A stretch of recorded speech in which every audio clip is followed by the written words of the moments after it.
We're live. Mayor, we're live.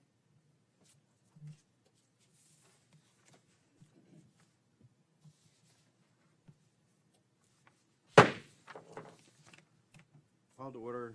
Time is 6:03 p.m. Wednesday, May 25th, 2022. Start with the Pledge of Allegiance, using the flag in the front of the room. Pledge allegiance to the flag of the United States of America and to the republic for which it stands, one nation, under God, indivisible, with liberty and justice for all.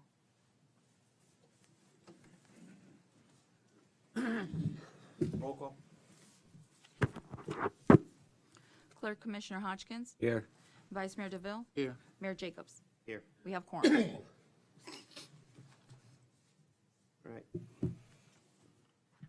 Additions, deletions, and withdrawals to the agenda.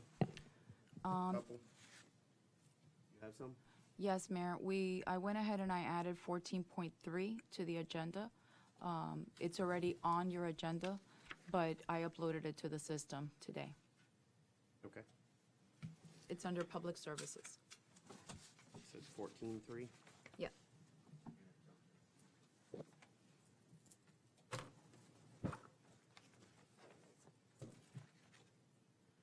In addition to that, both Connie and Dee will be available to all of you. If you have any questions during the meeting, I can give them a call immediately so that they can answer any of your questions. You just need to let me know. Okay. All right, I have a few items here. Call it 4.1, Mayor's position. Yep. You will.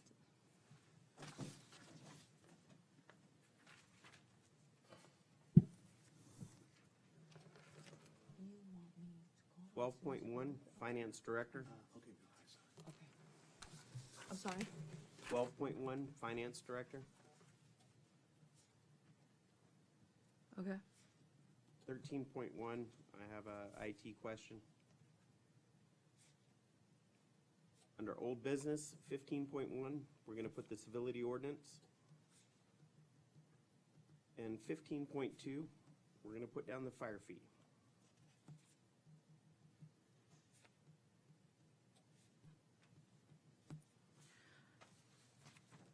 Mayor, in regards to 13.1, IT question, Mark is not here today. He's in a conference. He's in a conference? Yes, All right, sir. strike that then.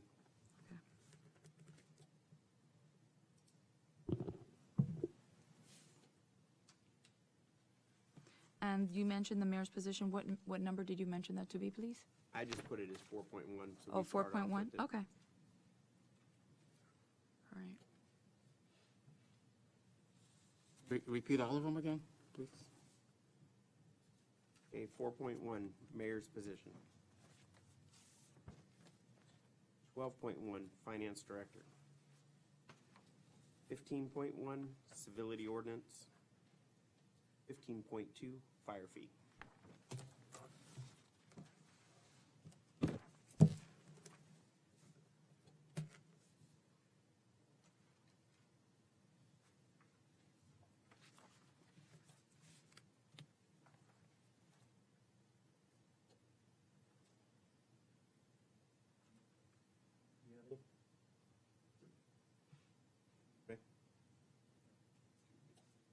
All right, I'll entertain a motion. I guess. It's still nice to Okay, go I'll ahead entertain and, a motion to accept the agenda. Motion to accept the agenda as stated with the additions. Second. Roll call. motion made by Vice Mayor DeVille, seconded by Clerk Commissioner Hodgkins. Vice Mayor DeVille? Yes. Mayor Jacobs? Yes. Clerk Commissioner Hodgkins? Yes. Motion passes 3-0. All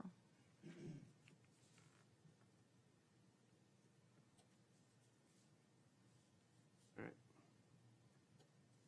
4.1, Mayor's position. AC, per our charter, can you describe what my position is as mayor? For the charter,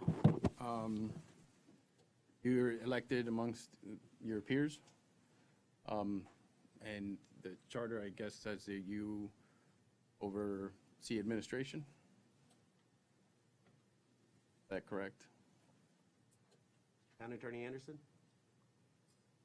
It's a ceremonial position. You're elected to the position by your fellow commissioners and you run the meetings.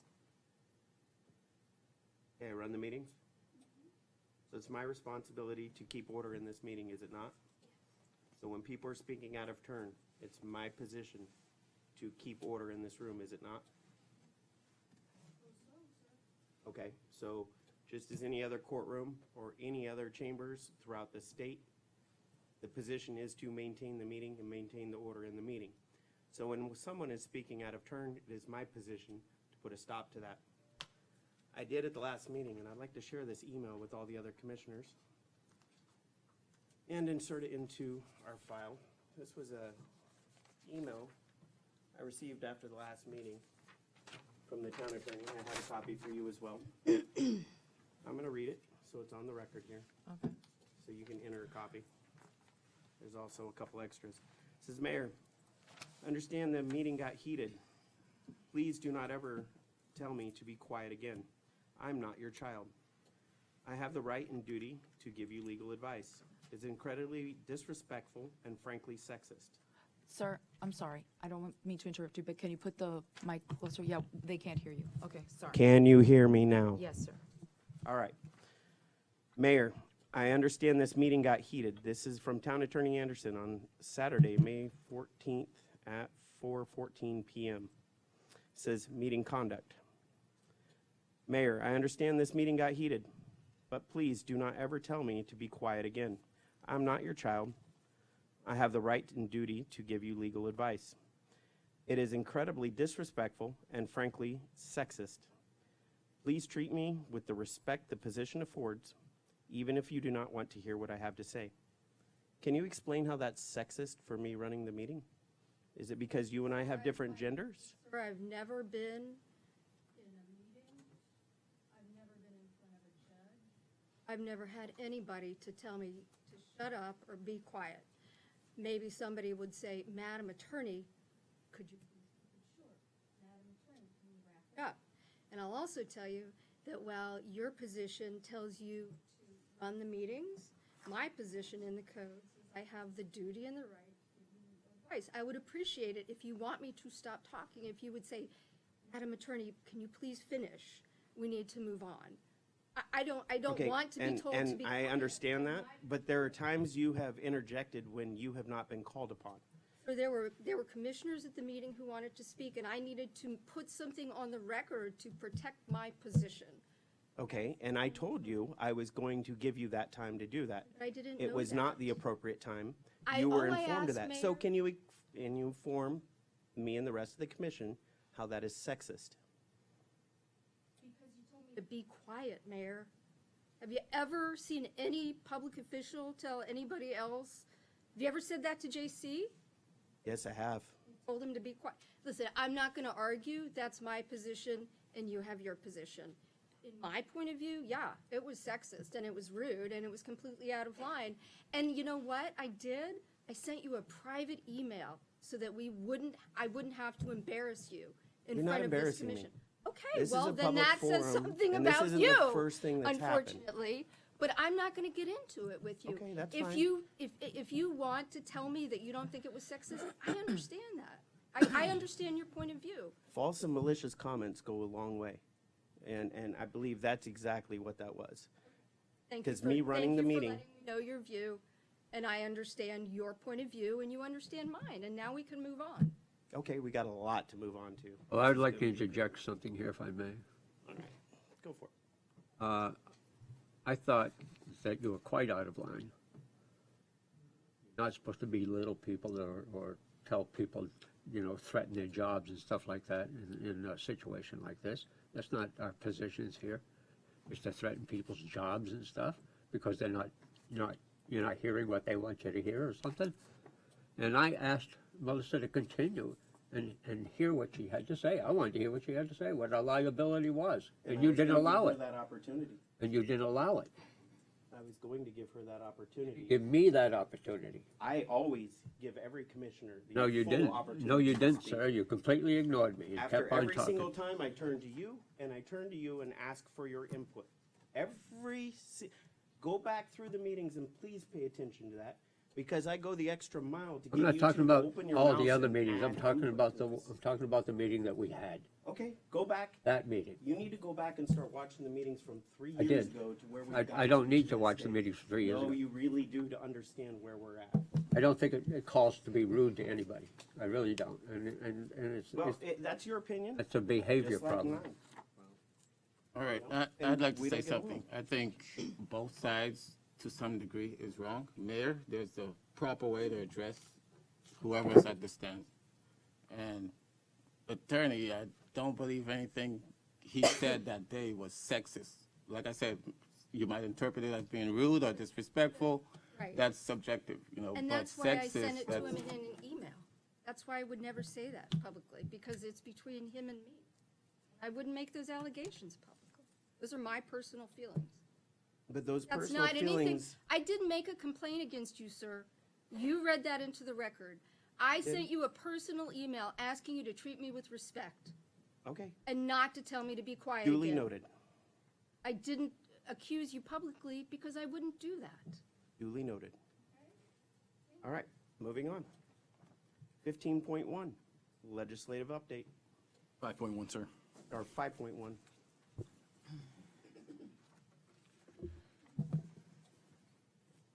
Good evening, Mayor and Commission. David Sigerson, Legislative Consultant. Would also like to reiterate what Marlon mentioned, that both Dee Carper and Connie Vinash are on the phone, or they're monitoring the meeting and available by phone, that Marlon has their phone numbers and can call them if you have questions that come up. And in a few minutes, I'm going to call upon Connie to talk about the grant work that she and Dee are working on, which I will have to say in the off season.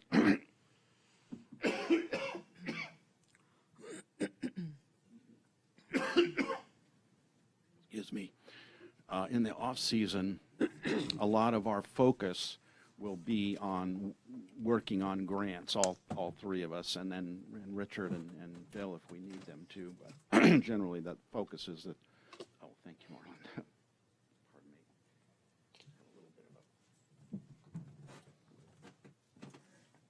me. Excuse me, I have a little bit of a frog in my throat. Anyway, so Connie will come on the phone to talk about the grant work that's being done. I just wanted to highlight one bill that passed the legislative session that you all need to know about, that affects town operations.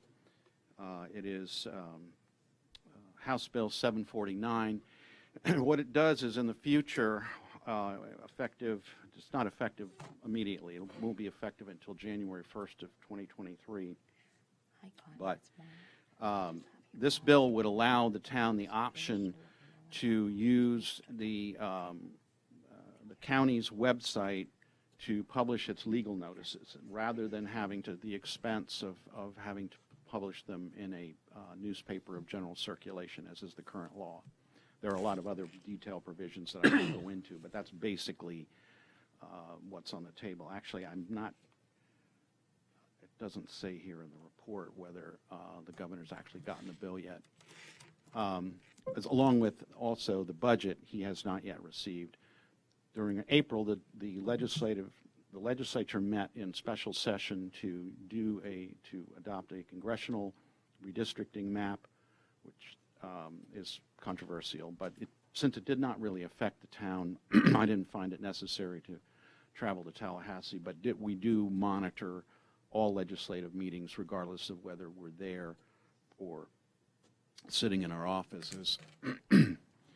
And then, as you probably have heard and been reading, the legislature is winding up a 3-day special session.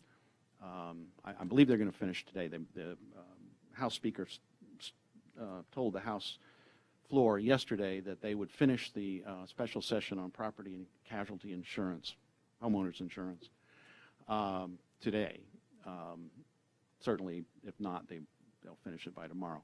And this special session will report on in more detail, but it looks as though the legislature is going to adopt a number of limits to coverage, combinations of limits to coverage and not so much limits to access to the courts, although some would argue exactly what they're doing, but would limit attorneys' fees that plaintiffs can get in cases where they're suing their insurance company.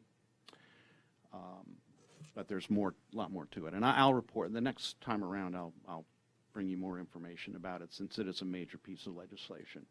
7049, does that mean that you could actually put your public notices in your own town website? No, it's... Or that you got to use the county? Yeah, it's the law states that allows governmental agency to the option to publish legal notices on a publicly accessible website, and that becomes a term of art, and that is defined in the statute. Excuse me.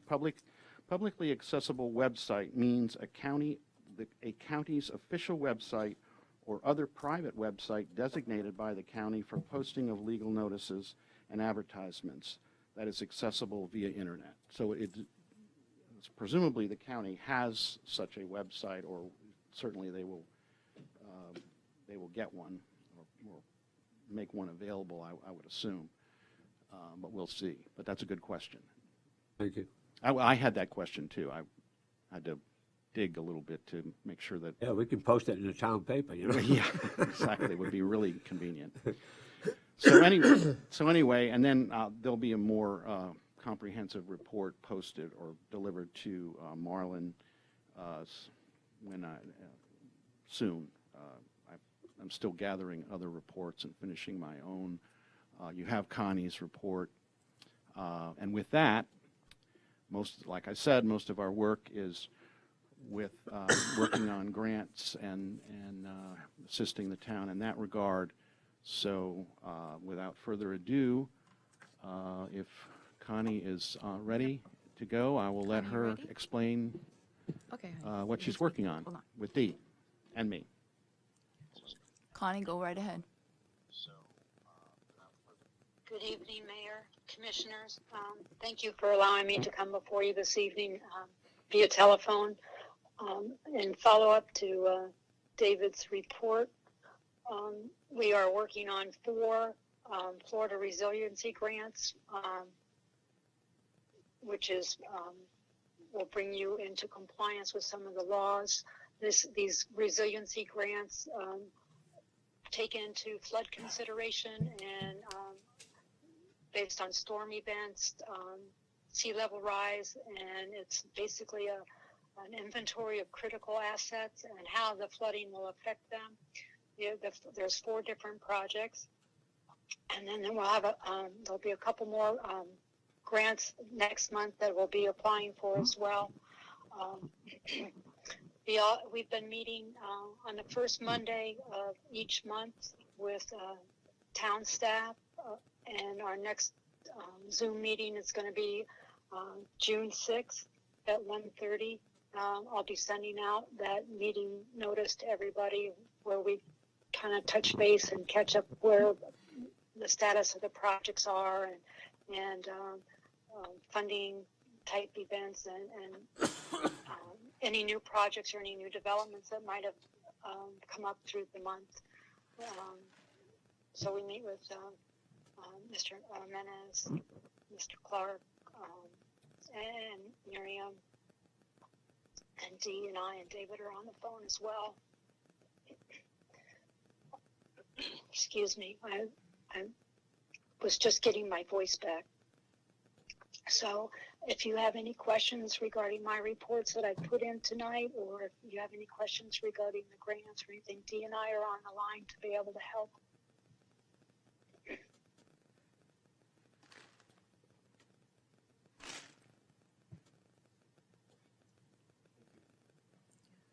They don't have any questions for you at the present time. Okay. Yeah, and Just stay on with me a few minutes. Sure, but stay on with me a few minutes just in case. I don't know if I couldn't hear So David's very well, but if she forgot to mention that Robert Clark, the Public Services Director, is always on those Monday, first of the month Monday calls as well. And Mayor, I think you participated at least partially in one of them. So we get, exchange information and keep things kind of moving along. And so, I mean, I think in the past, in the past, I think sometimes the ball gets dropped, not for anybody's fault or reason, it's just that there's so much going on that it's hard to stay on top of everything unless you make a chart and you just put down where you were at with each individual project as the town is expanding the types and the number the number of projects that it's going after, and obviously with the ARPA money and with other grant programs, there are just so many of them. I mean, it's like this vast sea of grants, and of course you can't qualify for all of them. You can't apply for all of them all at once. You just don't have enough. We just don't have the resources to be able to do that. So what's important for us and working along with the staff is to zero in on those things that we A, have the most need for, B, that we have the best chance of getting, and C, are within our capabilities, resource-wise, to be able to make, and time-wise, to be able to make happen.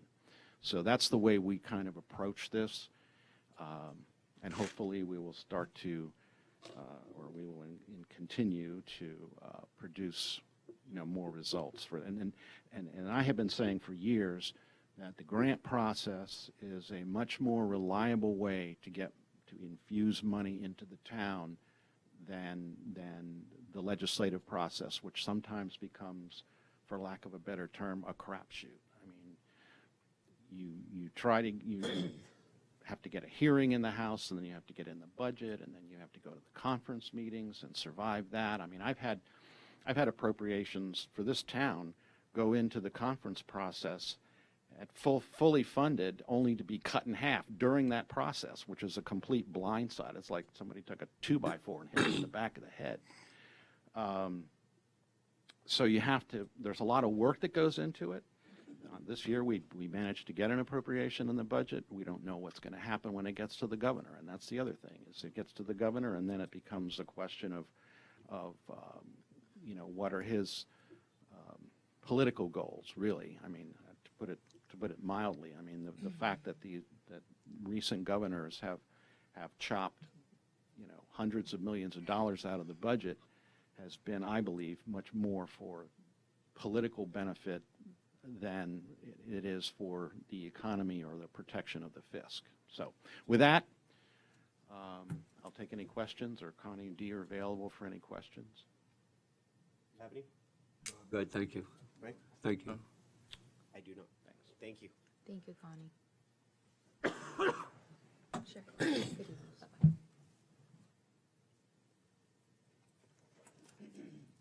All right, moving on to 6.1. Broward Sheriff's Office, Captain Coker.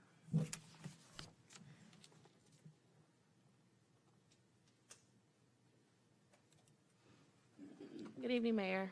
Before you Commissioners. begin, Yes, I'd sir. like to share something with you. I've had the opportunity to meet with several BSO deputies, and they all speak very highly of your leadership and your abilities, and I wanted to pass that along to you. Thank you, sir. I appreciate Everyone it. made sure to make note of that to me. Yeah. Thank you, sir. I appreciate it. You got a good team here. Makes the All right, job I got easy. questions for you on this, so. I'm ready. PWT, on item D, under calls of service, Yes. what's the initials? Park, walk, and talk. Okay, all right, I got it. So that's what. these numbers here, the 585 is just calls of service on Yep. top of 59 accidents and 10 citations? Yes. Okay. Go ahead. I just wanted to clarify before we went forward with that. Yes, so that's what it is. So the total calls for service, and then there's a breakdown of the categories that those 585 fall into.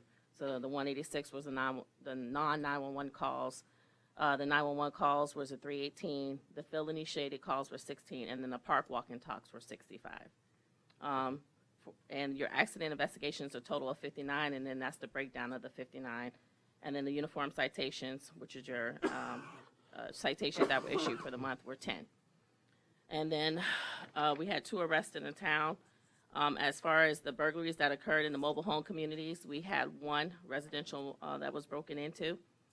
And then overall in the town, there was a total of 15 incidents. Our biggest thing that we're dealing with right now is burglary conveyances, where they're smashing the windows and they're taking property. What happens is people go walk over here at the park. Unfortunately, they have a person who's watching them pop open the trunk, put their purse in there, or hide their purse in the back seat. People are watching, and when they go to walk in the park, they go and they smash their windows, go in and take the purse, or pop the trunk, go in the trunk and take the purse. So this is just, it's a crime of opportunity. That's just what's going on right now. So we're encouraging, we're putting out some extra patrols at the parks, but we're also encouraging the walkers. If anything, put a little, wallet on you, a little pocket on you or something, a little fanny pack on you to put your personal information in, and don't leave anything of value in the car, because criminals are looking for crimes of opportunity. These And, broad daylight things? They doing this in broad daylight or at Yes, night? sir. Yeah. Yep, they're going right out there and they're smashing. And what they do is just walk and they see anything worth of value, even change left in the cup holder. People are smashing the windows for that. It's just a crime opportunity. So we encourage people, just take the moment, remove your personal items out of plain view, because people are watching. So that's it with the, as far as the stats. Mayor, I know you had some questions about the response time. No, I got a lot of questions on this one. Okay, so hopefully I can answer them for you. Here is our total response time. This is for the year 2021. When we look at the total calls of service, in the first section here, we have 2 categories. We have our public perception response time, and we have the deputy response time. So your public perception response time is going to be from the moment that someone calls 911. That's when that that clock starts. So from the moment they call 911, the call taker takes in the information, sends it over to dispatch. Dispatch puts it out to the deputy. Deputy takes the call, travel time to arrival. And so that's when you have the total, that's your public perception response time. So that's Okay. going to, So this number here is the amount of calls or the amount of minutes? these are the amount of calls. Amount of calls. Okay. Yeah, so the total calls was 7,138. Okay. Out of those 7,138, 3,088 of them, we responded with less than 5 minutes. So that's from under public reception time. So that's from the 911 call taker taking the call to the deputy's arrival. So our total was about 43.26% where we responded to those calls under 5 minutes. The other calls, it averaged about 12 minutes as a response time under public perception, which is from, once again, the 911 call to our arrival. The average was about 12 minutes regarding that. When you look at the deputy response time under that same category, out of the 7,138, 3,917 of them, we responded within 5 minutes. So that's 54.88% of those calls that we responded. And the next section in the blue section, so these are Okay, going to so be your, I guess the data that I'm missing is the the times itself. So what you're coming up with your percentage for 12 minutes. 12 minutes. This is just a conversation with the our investigative aide that put everything together. Okay. I asked what our public perception time was, and it was a total of 12 minutes. But I can get those numbers for you, sir, if that's what you would like. Absolutely. In the next section, these are going to be your emergency, like your Part 1 crimes that need immediate emergency response. So out of those 12, it's a total of 411 under the public perception time from 911 call to arrival. Out of 209 of those, we responded within 5 minutes. which is 50.85% of those calls. And then the deputy time, response time, that's from when the deputy actually gets the call from dispatch, travel time, and arrival. Under those calls, 256 of them we responded to within 5 minutes, so that's a breakdown of about 62.29%. So at the very bottom, my average response call for all calls, the average was about 6 minutes and 14 seconds, and the median was about 2 minutes and 53 seconds. Yeah, I couldn't figure out the math based on the information that was given. So if you wouldn't mind passing the numbers along, Absolutely. I'd Absolutely, appreciate sir. that. We can get those for you. And then the other point I wanted to cover are questions about dispatch, about updating the equipment. Yep. The equipment belongs to Broward County. I spoke with a captain who's over our communication division, just asked is there any talks regarding updating the equipment. He didn't mention that, but, he talked about, just us working on the personnel, getting hiring additional staff with communications. He wanted to see if you wanted to break down as to what part of communications you're referring to. Is it the our radios? Is it the actual communication equipments, the computer consoles that the dispatchers are using? Because I guess there's different paths that different communication that they're working on updating, but everything does belong to Broward County. Okay, Okay. I'll figure it out. Okay. Thank you. All right. You're welcome. Any other questions? One of the local newspapers was saying about how dispatchers, they're short of people, they need a lot of people to take the 911 calls and things like that, and they're working double shifts. What's the efficiency like with somebody working double shift? I mean, you got to lose something in the transition there, It's like, And you're probably right, sir. I imagine it's hard. And that was the big push on where the sheriff just recently went before the county commission to ask for additional money to start trying to hire additional dispatchers and try to get them a pay raise to make it more presentable for people to want to come and become dispatchers. I know they kind of rotate the shifts around. I was actually speaking with our communications supervisor and asking her how do they do as far as making people work double shifts and that kind of stuff. And they end up kind of like splitting the shifts around where it's not too taxing for somebody to sit in front of a computer or taking 911 calls, right.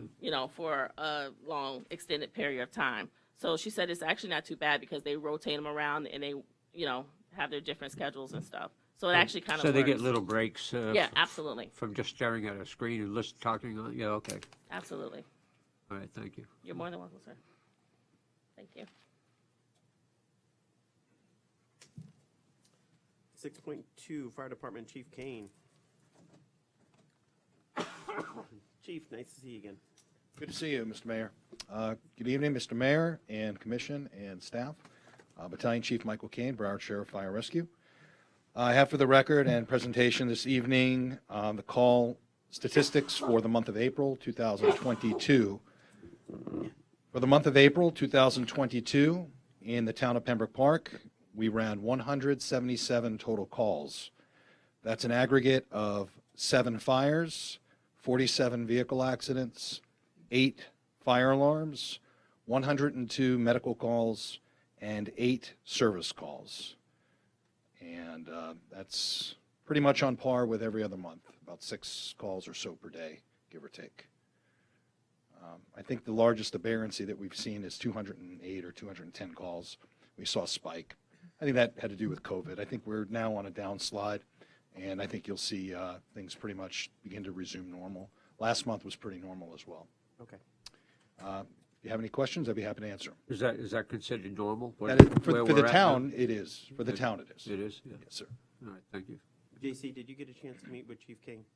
No, we have a call, and we're going to be meeting, I believe it was this Friday coming up, that we're going to be meeting. The location of your inspector. Okay. If you don't mind, I'll reach out to you tomorrow. We can firm things up. Perfect. Just wanted to make sure that was. I appreciate it. No problem. Always good to circle around. No problem. All right. Thanks. Thank you, Mayor. Have a Thank good you, evening. Chief. Building Department 7.1 monthly status report. Building official Nunez.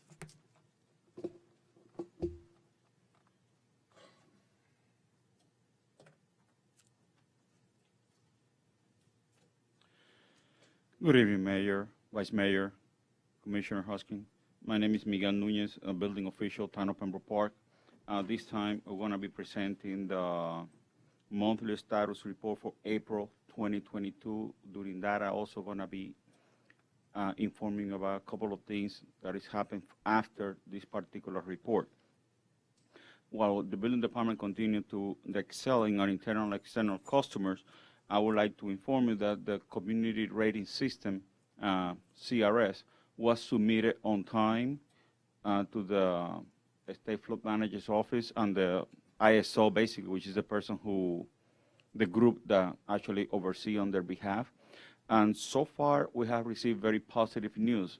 We are in communication, and we received an not official email at this point in time that they received and that everything is up to par.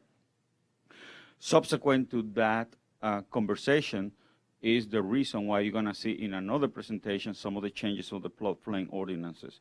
At this point in time also, I would like to inform that we received 3 mobile home certification for the amnesty program.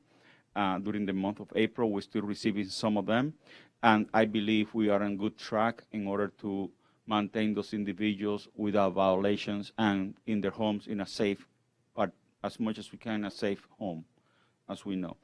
By the numbers, like I always mention as noted during the reporting period, in all categories, we have 96 permit issues, which is very consistently every month, 39 commercial, 57 residential, which by coincidence is the same number as last month.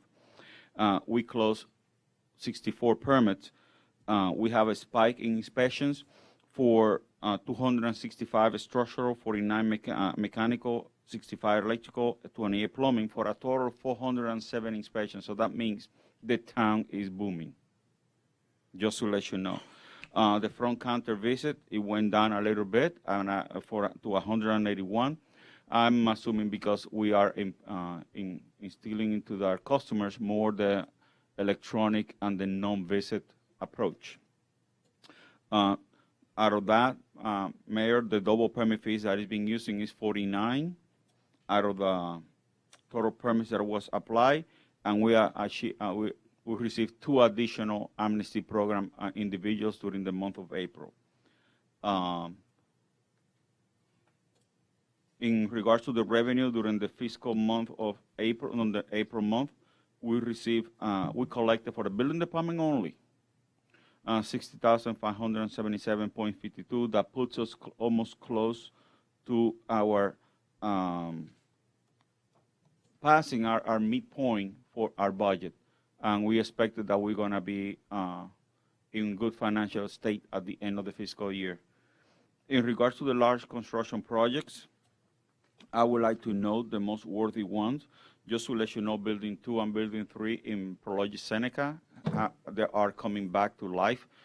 They approached us last week, and they are ready to restart the project, which is consistent to our expectations. In regards to the Seneca Town Center, we call it as a Wawa site. We issue the permits for the clear and groving, and also the site permit. So that means now they can start doing the on-the-ground work. All of us went to the. This is the town center, the Wawa Hospital and the storage building. It's a full site, and the full site has already the infrastructure permit. Now we're waiting for individual permits for the buildings. Now we have, just to let you know, Magnolia Townhomes. That's what we call in the 5711, that you're going to start hearing that name. Those are the 47 townhomes that are here. They already submitted the DRC, Development Review Committee. We issued comments to their reviews. 2 days ago, they submitted the resubmittal, and we are expected to be in there for the meeting again in June 14. And at that time, we hope that there will be no more comments, and at that time I'll be able to issue the initial development permit, similar to what we did in the town center, so they can do all the infrastructure. At that time, should not be any hold up into the building on the grounds. One thing that I didn't mention last previous workshop is because at that time I was doing March, but in April we finally issued the certificate of occupancy on the Loma for the duplex. That's the famous duplex in the Commissioner DeVille district. And I'm glad to tell you that this is the first residential building that we have, even though it was a demolished building in there, a residential, but it's the first new building in how many, 10 years that we have? So that's the first one that we have, and that's a milestone for the town, even though there was a very old building in there. Just to let you know, we did receive the O'Reilly's store. We are doing the plan review, and we're in the comments. And the car wash, we're just waiting for the final comments for the building, and they are already on the clear and grubbing. And I had the pleasure to attend during the last staff meeting with my town manager and the staff when I presented the project, because I was showing them what my office looks like at that particular time.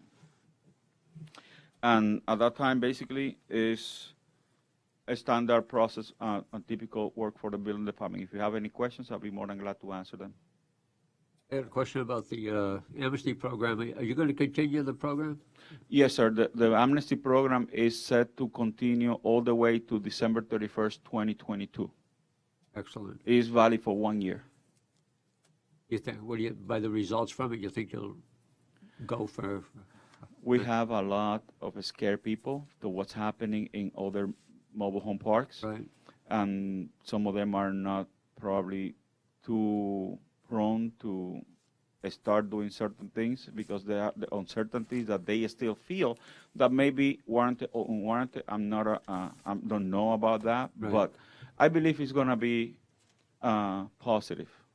Yeah, I guess what I was getting at is if the program is successful, maybe next year we would do it again, if necessary. We evaluate it as soon as we get it done. Okay, great. Thank you, sir. Thank you.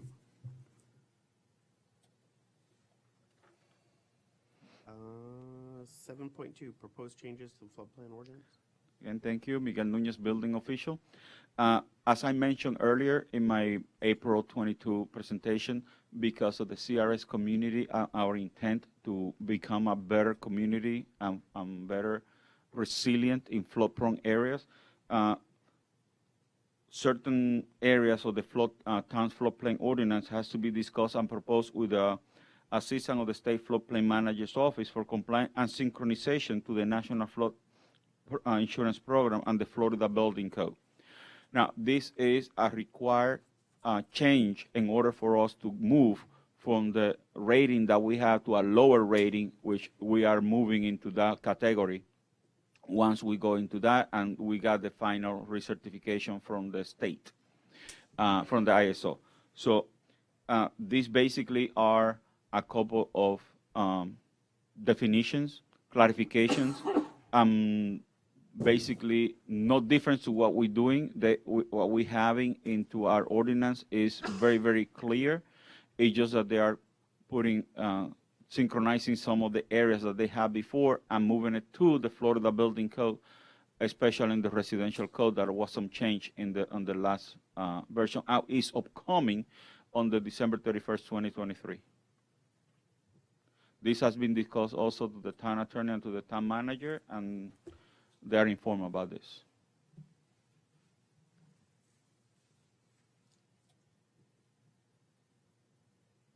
And this is an ordinance change, just to let you know. Forgot to mention that. All right, then we're going to have this as a line item. Yeah, that would have to be, sorry. Yes, that has to go to 2 readings. And just to expand a little bit onto that reading, the State Floodplain Manager's Office, they are monitoring these readings, and as soon as they pass, I'm tasked to notify them and send in the signed ordinance so they can do the checkup in our part, so that way we can move on.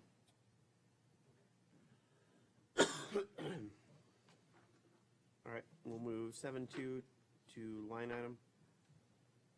We'll go with 7.3. Proposed Building Standards Ordinance, Chapter 5, Change and Addition. Yes, Mayor, Vice Mayor, Commissioner Hutchins.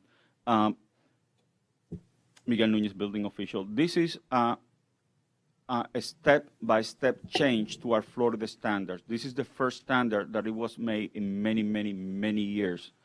This allowed the building standards of the town of ordinance to synchronize with the Florida Building Code and to the state statute for the most part. In addition, it synchronizes with other municipalities and creates an additional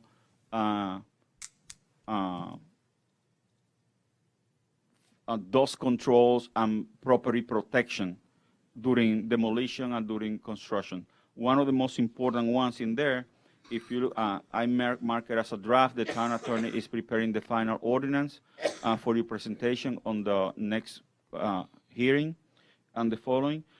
We are the adoption of the Florida Building Code. It's no longer the adoption. You also have some of the conditions and the violations and the penalties associated with the non-compliance with the building code, because every ordinance needs to have that component too. The building permits application, you have some of the definitions, and also some of the building permits and coordination with the Florida Building Code. One of the additions that we have there is the removing, defacing, and obscuring posted notices. For the most part, you post something and there's nothing in ordinance, not in the building code, it's only on the ordinance that says that you cannot remove the people. People remove it and there's no questions asked, no anything. So this makes it a penalty and a violation if they do that. Just to make sure that we inform the public if there is an unsafe structure, if there's a notice of violation, because people surrounding those structures that may consider unsafe needs to be aware of what happened to their surroundings. Meanwhile, that avoids also complaints and many construction. And the biggest one that we have is the construction debris mitigation and screening. This is what I was mentioning, especially because we're going to be having lots and lots of construction that is expected to reach our town. You're going to find, I call it the dust control. In addition to the erosion and sedimentation control, which is a state-mandated requirement, we require to have a construction fence. Right now, we don't have that in our town. A construction fence with a 90% opaque screening that in case of a hurricane or a high event, they need to lower it down and to avoid any sale with those. But at least that avoids for the most part, any dust or any sand or any dirt in that property to fly because of the act of wind to a certain level and affect surrounding properties. And that's why we do it. That's why you see the screen that we managed to do it. It's been there for some time in the Seneca Town Center, Wawa site. And you're going to be seeing in the car wash, because I already talked to the contractor. Even though it's not an ordinance, I politely asked him to do it, and he said that he was going to do it. And that's the reason why we want to make sure that it's in our ordinance, so we have the enforcement factor associated with that. So they got a 4-foot dust barrier? I beg your pardon? So they have a 4-foot dust barrier? Yeah. Well, right now what they have is only the erosion and sedimentation control, which is required by state and by ordinance. But they don't have any dust control, so all those pile of dirt goes to Channel 10, to the credit union or anybody else. So, and that's what we need to make sure that at least the surrounding neighbors are protected. Right. In addition to that, you have here the double fees, reinspection fees, and the certificate of occupancy fees that was not in our ordinance. It was in our schedule of fees for the building department, but it was not in an ordinance. One of the advantages is that this synchronizes with the state statute 55380 that allows us to charge up to 4 times, depending on the conditions on the reinspection fees. Obviously, it has overtime inspections. We don't have that in our ordinances, but with the escalation of projects and the number, is going to happen. So we need to make sure that our inspectors, our vendors, or whoever it is that also, if it's outside of the normal hours or one of our staff is out of the normal hours, they need to be compensated for that. So we need to recoup and offset those costs. And the last one is because of the unsafe buildings. We never had anything that says that we had to recoup the cost associated in the unsafe structure exception, with except of Chapter 116 of the Florida Building Code, Chapter 1 Administrative Provisions. But these authorize us to collect not only when there's a demolition, it becomes a high priority. It's also at any time that, even though they're in compliance, whatever we spend, they need to reimburse us. And this is part of that for any unsafe structures case. If you have any questions, I'm here to answer them. The last one, is that structural only? Or? No, unsafe structures include every discipline, structural, mechanical, but that's only whenever the project or the property is sent to the unsafe structures board. So there's been a complaint filed against them, and they. Well, it's a little bit more than that. Yeah. When you have Chapter 116, it allows the building official to declare the building unsafe, vacate the premises, and send it to the unsafe Right. structures under certain conditions, of course. But at the same time, that has a cost, because Broward County, which is our unsafe structures board, I wanted to bring it to us, but under certain conditions, that's a conversation for a future conversation. But Broward County is going to charge us for that. So we're going to have to pay Broward County. So in order to offset those costs, I need to make sure that our ordinance allows us to do that. Right. Makes sense. And this is just, like I tell you, a series that you're going to be receiving ordinance over ordinance, change it, adjusting our standards for Chapter 5. I don't want it to do a whole Chapter 5 because I need to correlate it and making sure that it's not in conflict with any other sections of our Code of Ordinances. Right, we want to make sure we're in conjunction with Broward County too. So. That is correct. And this is being in communication all the time with the town attorney and with the town manager, to avoid any, the conflict that we don't expect or we don't want them to happen.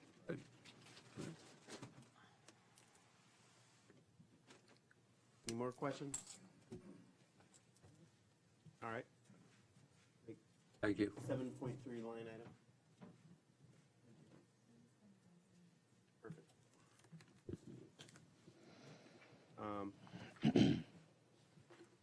7.4, Chief Jocelyn Ramirez salary adjustment. Mayor, Vice Mayor, Clerk Commissioner Hodgkins. I would like to have your approval. This is something that I decided to bring to you as a department head in order to maintain the level of service and the level of salary in accordance to other municipalities and in accordance to the results that we've been seeing and the education and level of experience that this individual has achieved in our department. Currently, Mr. Ramirez, I'm just going to give you a little bit of the history that it was in my memo, which you have in front of you. She was hired on January 27, 2014, but she was promoted as a Chief Compliance Officer on February 8, 2021. Mr. Ramirez received at that time a promotion as a Chief Code Enforcement Officer, salary increase of 11% from Code Officer to Supervisor. However, now she has additional individuals under their supervisory capacity. Now, one thing that I would like to inform is that Ms. Ramirez has recently completed all 4 levels of the Florida Association of Code Enforcement, aka FACE, which is basically the maximum that she can allow as a supervisor. She can get others as a director, but at this point in time, it's as a supervisor. Now, given that information, now I need to bring you back to not only her educational accomplishments, but also her work accomplishments that she has. Also, we have to understand that the range salary for this position is from $54,000 to $83,000. We are recommending a salary increase up to $75,000, which is well within the range. It's a little bit above the midpoint between the 2 ranges. But why we are that? Right now, or at this point in time, Ms. Ramirez has a salary of $56,373 and change.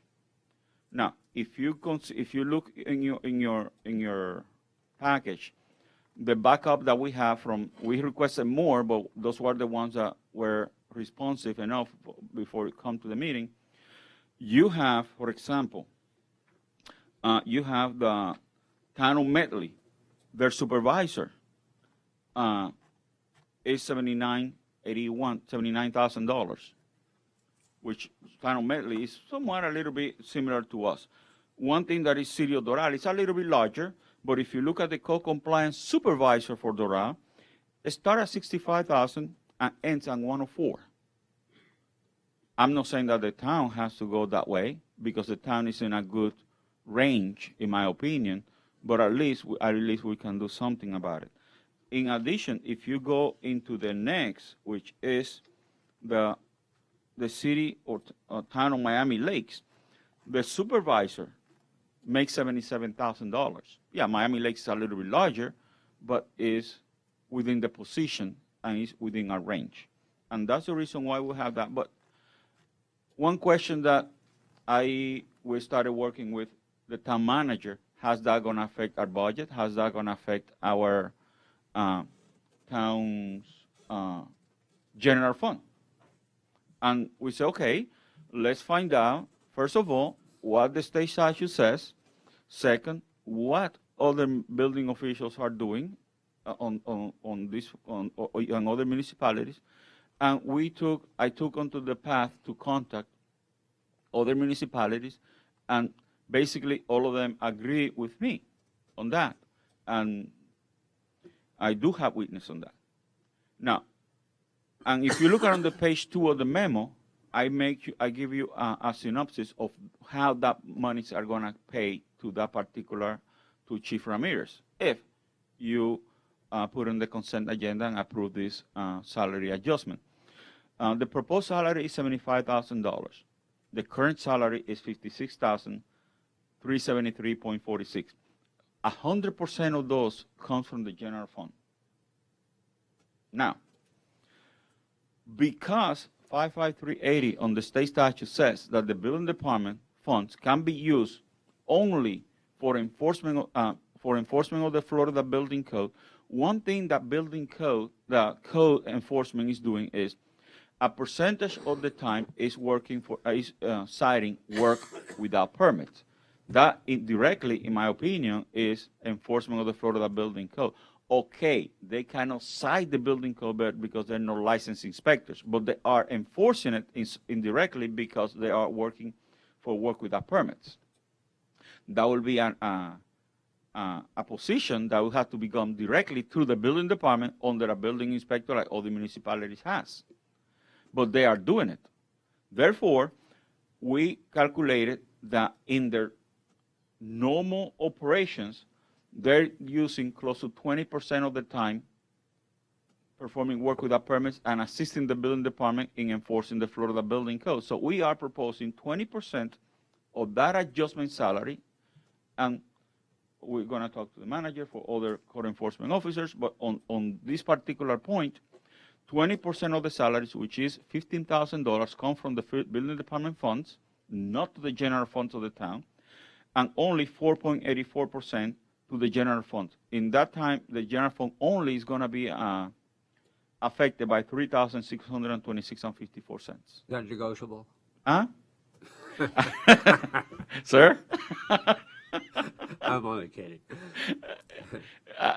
I'm here I'm just presenting the information. I am to your disposal, and your guidelines will be accepted. And like I mentioned, all this has been discussed with the town manager. He looked at me first like, how are we going to pay for this? And I believe he understood what I said on this way. The reason I was saying that was because I'm saying it's only 4% of that salary coming out of the general fund. So looks to me like you could actually pay it all yourselves, without it coming out of the general fund. Well, I can only justify 20%. It's a matter of justification. I cannot overdo it, Okay. Now, think about it. It's something that I know we're in record, but the more the town grows, the more the town goes into other positions, this percentile may change. In the bigger change, because they are integral part of the building department. No, I understand the reasoning behind it. So. Nunez, for those who respond to the email, do you know how long they've been in those positions? To get those With the salaries? exception of, if you look at those emails, and all of them went directly from the Human Resources Department. Like Sirio Doral came from the Human Resources Department. This is the table of salaries. The one for the town of Medley, that is 79,000. I think he's been like 5 or 6 years. I don't remember exact number. Or a little bit more into the position. And the town of Miami Lakes, this came directly from the Human Resources Department. There's no time. See, the current salary for that position is that. They might have a range, but that was not specific all the time. Manager, you wish to comment on it? Building official Nunez and we spoke a lot about this. My biggest concern was it was not Jocelyn's work or anything. She's done great. Yeah, we know. That's excellent work. My concern was always been the budget. So when we talked about this and he came up with a solution, I said, go for it. I was comfortable with it. All right. I don't know if the HR wishes to comment, but. And it's also, I shouldn't point out that we're not changing her range, her salary range or anything like that. It's staying within the range that was set forth for her, so. And allow me to expand what the town manager mentioned, because the request for the adjustment of salary is in excess of 10%, it has to be approved by the commission. That's why, if it was anything The less, manager I could was handle it. The manager and Director Menegazzo from HR was very, very informative onto that. And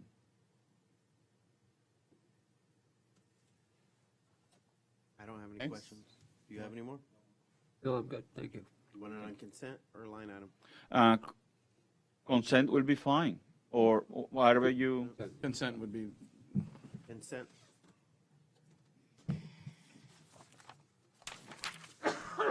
Thank you for your time. Thank you, sir. Thank you. 8, Code Enforcement. Chief Code Enforcement Officer Ramirez.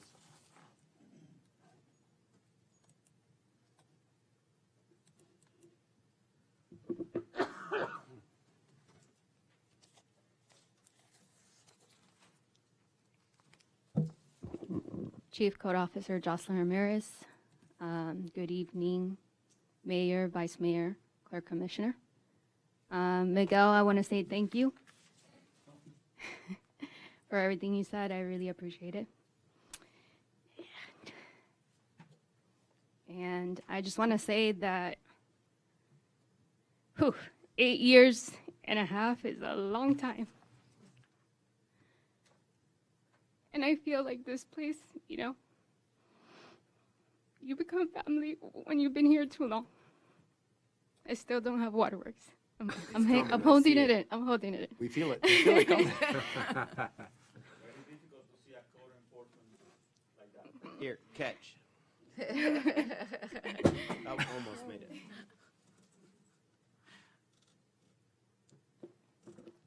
Just what Miguel said was very touching, and I really appreciate it. And I'm happy that you guys consented, and I know that this town has needed a lot of work. And each day I try to, perform and try to get results. And every day I try to prove that. So I hope that, my performance has been the results that you want to see in this town. So, again, I'm here to present my April report. And here we go. And this, if this will work on me. Do I have to turn it on? Uh-oh. You broke it already? It's coming out of your salad. I was about to compliment you on your PowerPoint. It's getting better. That just went out the window. It was off. I thought it was always on. No, I didn't realize it either. Sorry. Okay, so for the month of April, we had 3 code enforcement liens, 30 notice of violations, 17 notice of formal hearings, 20 final orders, 1 amended final order, 4 non-compliance, 29 affidavit of compliance, and 7 order of abatement. As you can see on this chart, the affidavit of compliance and the notice of violations, we almost are getting there, simultaneously. Hopefully, next month we'll get the affidavit of compliance more than the notice of violations. Some updates. No, I think I missed a slide. Special magistrate past and upcoming dates. We recently had a special magistrate on May 18th. We had 23 formal hearings, 2 confirmations of fine, 2 orders, 2 hearings to abate fines, and 2 hearings to extend time. And our next upcoming scheduled hearing is on, that date's not correct, is June 15, 2022. Some updates for the town is the clearings of the town's right-of-way on Southwest 31st Avenue. This has been an ongoing situation where the business owner from A and B Recycling continues to put recycling materials, combustible materials on town's right-of-way. And I did have a discussion with Public Works Director Robert Clark. He informed me that in 2 weeks' time, they're going to get it removed on the right-of-way. And another update regarding that property is Miguel has been in contact with Broward County with processing the notice of violation and the notice of hearing for the unsafe structure at that property. Unfortunately, they canceled their June 15 hearing, and the next hearing is on July 20th, so we might have some updates for you next month on where we stand with the hearing date. Next is the RV tie-down inspections. We currently cited 2 mobile home parks. Those parks were Holiday Mobile Home and Green Acres Mobile Home Park. They were cited because they have a ton of RVs that are not tied down. They are many RV tenants that are staying there more than 6 months. And during hurricane season was June 1st to November 30th. But the manager has been in contact with us because they did go to magistrate on May 18th. So they have 90 days to comply. If not, they'll be on a per diem fine. Next, I wanted to update you that the notice for foreclosure, or authorization to foreclose, were sent out to all the respondents that had liens on May 13th, 22nd, and we're getting a lot of phone calls regarding their liens and their open violations. Many of them have notified us that they have complied with some items. Some of them have paid the lien, so we're getting different results from it. However, these notices were sent, so for the June 15 hearing, the magistrate authorizes the town to foreclose on the properties. I will provide a list for you next month of those properties. And then Lake Trinity Mobile Home Park, We've been getting multiple complaints about construction being done in the evening, removal of RVs. A lot of noise is going on. We did tell the residents that they have to contact BSO when that's going on in the evening. Also, today we got a phone call about water main line broken on lot 294. Officer Rich Wagon went ahead and inspected that lot, and there was nothing to be found. Also, they notified us that the pools were closed. When they notified me about the pool, I did inform Broward County about that, about the issue going with the pools, and they weren't maintaining the pools as well. So Broward County did send me an email saying that they were going to inspect it. They didn't provide me the results, but I'll reach out to them to see what was the findings. And then I just wanted to update you about case 6155 and 6115 is VIP RE 2503 LLC. That case is an open violation where there's a business operating without a license, and there's a lot of maintenance issues on the property. They have an attorney that is appealing the case, and there's pending litigations for it. Case 6642 is Lakeshore Mobile Home Park. This is an open violation that we cited the whole entire park for additions encroaching onto the means of egress on the common areas, electrical panels being encroached upon and stored stuff on, animal feces, many maintenance issue, overgrown vegetation. So the park were cited for these items. However, they do have an attorney that is appealing the case, and there's a pending litigation for it. Next, it's a few violations that we did write for the month of April. This is a lot on Holiday Mobile Home Park, Lot 10. The mobile home owner was found putting vinyl siding, new windows on this property, and they had an existing addition that didn't have a permit. They were cited. This is lot 802. I got a report that they did an addition. On the picture, you can see that there's multiple additions and some maintenance that needs to be done on the parking lot. This is a truck that was tagged on Southwest 30th Railroad corridors. At this time, it has been removed. Going back to the second one, the truck, This one? say they remove it and come back, say, 6 days later. Is that a new warning? Or If it's the same truck, we tag it again and we call the towing company to come pick it up. If it's the same truck. If it's a different truck, we'll have to do a new one.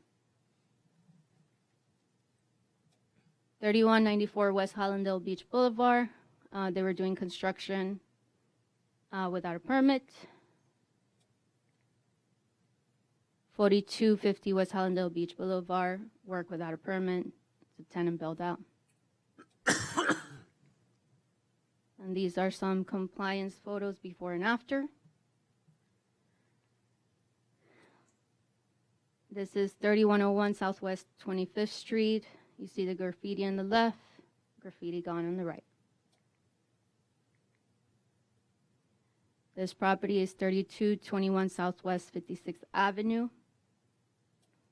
They had a mountain of trash out there. They thought that the city was going to pick it up, but our bulk trash is only every other month. So they were going to be sent to magistrate, but they took care of it. They also had an extensive property maintenance that needed to be done. This is the after. They removed the trash.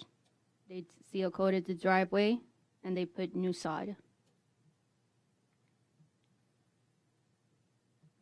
Vice Mayor, this is one of the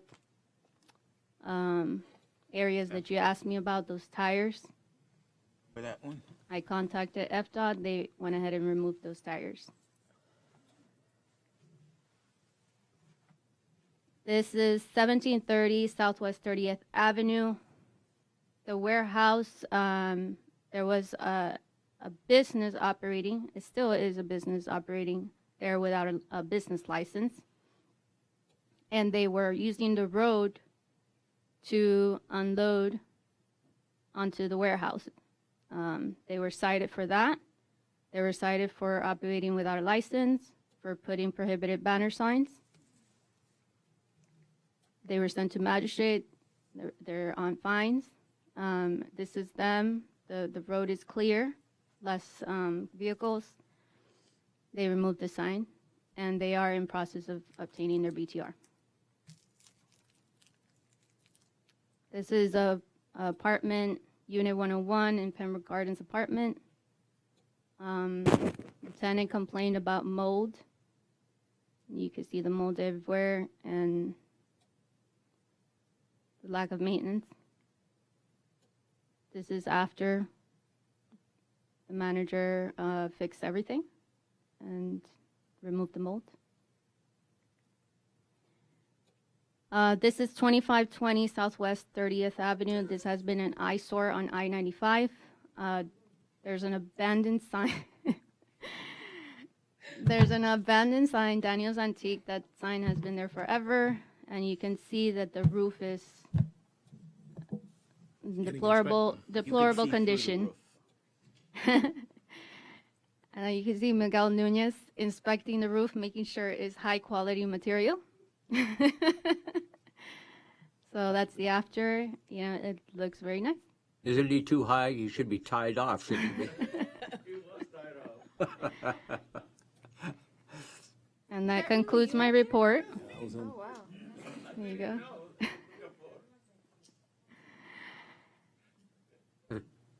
Any questions? And that concludes my report. Any questions? Helmet or Do you have any anything. questions? No questions. Thank you for your time.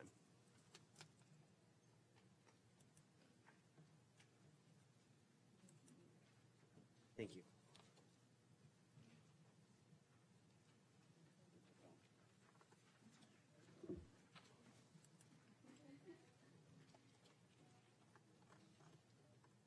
Nine, Finance Department. 9.1, Building Tax Receipt and Billing Update, BTR, Billing Administrator Grooms. Good evening, Mayor, Commissioners, staff.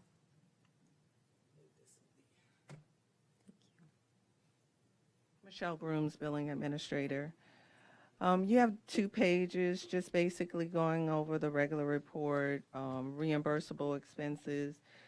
We do have probably some additional reimbursable. Keith and Associates is working as our planner. They've been receiving a lot of information. We're just going through how the process is going to work as far as billing. On the regular annual renewals, as you can see, we're up to like 93% collected. About 3.6 was uncollected or write-offs, and we have another 2.88 pending.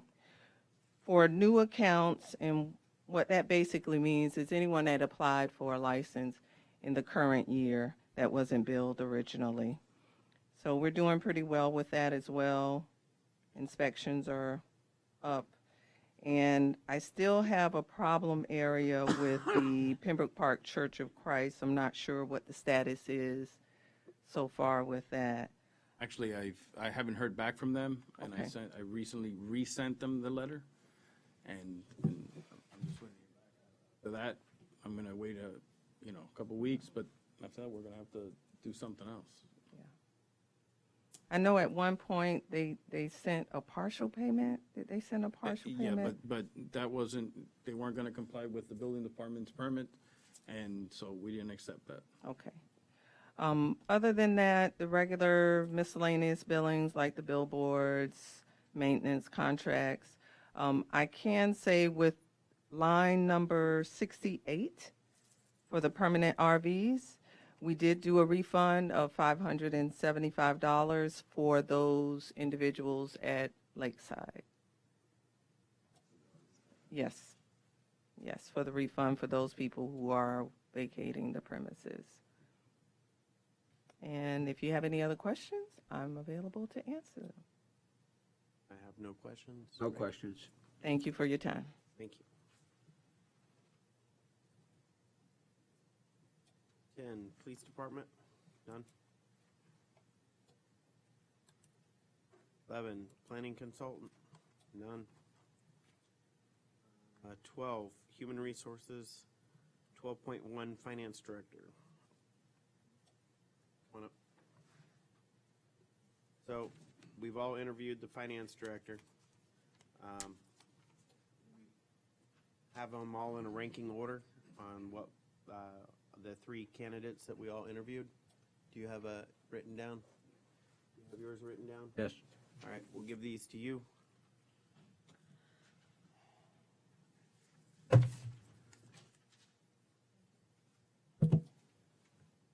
then you'll have something ready for us at the next commission meeting?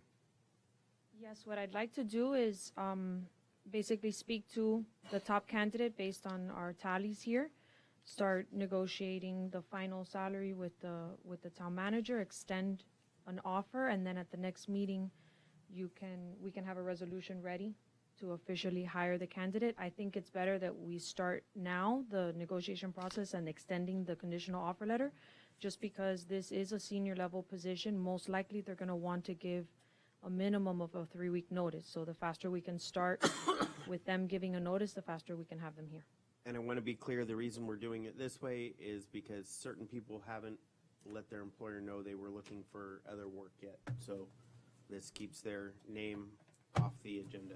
Yes, just to be as discreet as possible as a request of one of the candidates. Questions?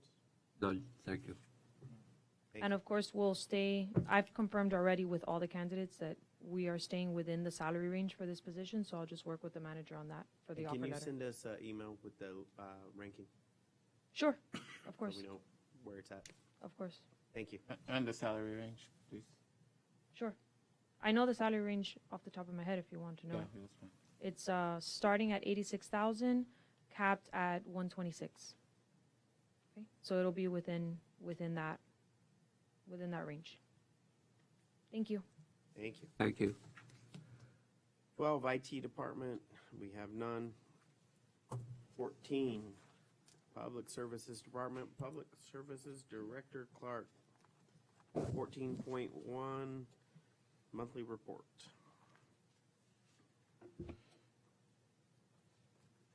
Good evening, Robert Clark, Public Services Director. Good evening to Vice Mayor DeVille, Clerk Commissioner Hodgkins, and Mayor Jacobs. Just for the interest of time, I'm not going to go through all of it because I always have a very lengthy report, and from my understanding, you guys have already had the report and had the opportunity to go through it. So I just open the floor for any questions if there are any.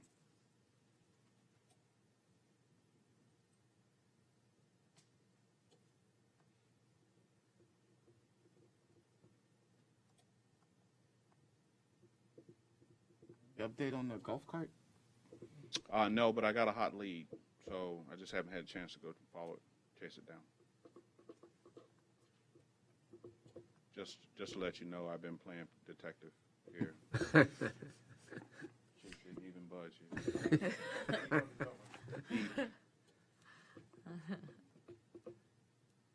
been harassing teenagers for miles. Where's my golf cart? I know you got it. I don't have any questions on here. No, I don't have any questions. You? All right. We'll move on to 14.2 Southwest 30th Street Sanitary Sewer Force Main. This particular project is still moving forward. So we're,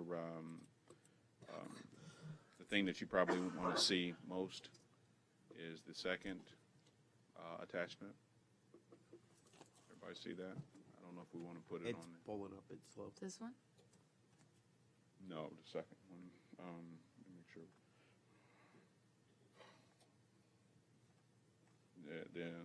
The estimated construction cost. Oh.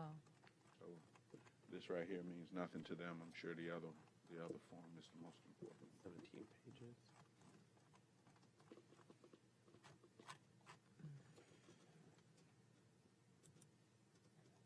$535,316.51.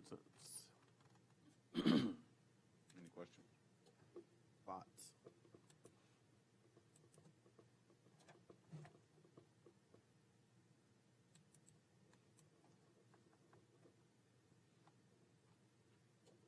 All right, so what's the plan of attack on this? To move it forward. I would like for the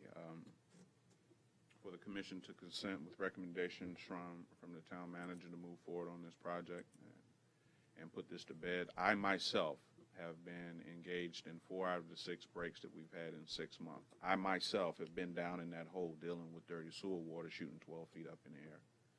I myself have been subject to the challenges that we've had to deal with. So this is not hearsay. This wasn't secondhand reports. I got pictures on my phone that show you the damage to what has been in existence for quite some time.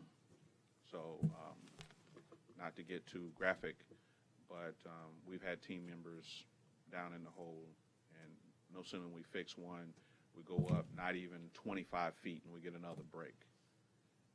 You know, less than a month after we repaired 2 breaks in the same section, we turn around and have to redig the same hole because it moved 6 feet further east on the same line.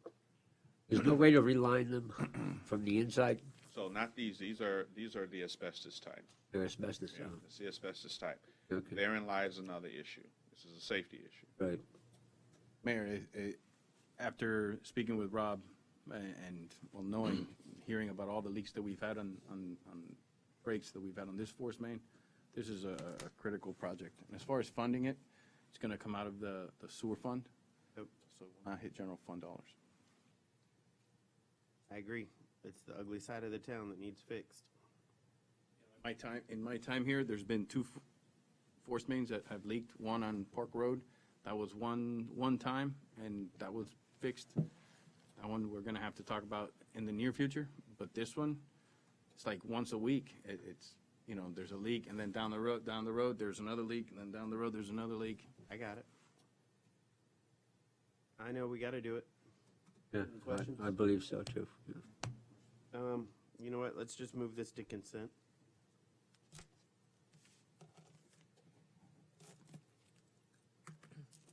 Thank you. All right, 14.3. ARPA funding, Public Services Director Clark. We don't necessarily have to move forward on this one. I don't know if Dee and Connie are still on the line. You can call D right now. Well, it's not necessary. Oh. Offline, I discussed this with the manager, and we're going to further investigate it and maybe bring it up at a later date. This just to give you, I was going to bring this up under my manager's report anyway. This is an opportunity to improve the exercise equipment in our park. Actually, replace them with this exercise platform, and get a significant amount of it paid for. The remaining amount is ARPA eligible, that we can use ARPA funds for. But it's something that they specifically mention in the guidance as far as, health and well-being of a community. So I wanted to make sure that we nail down exactly how much, what the prices are, but I wanted to give you guys a heads up. I can send this out to you guys. We'll have Rob email you this presentation so you can see the type of platform that they're referring to. The only thing they would need is some square footage from our park so that they can have it in one section. Be bringing this back up because I think it's worth taking a look at it. Okay. Net gain, we're moving everything into the 21st century in our parks.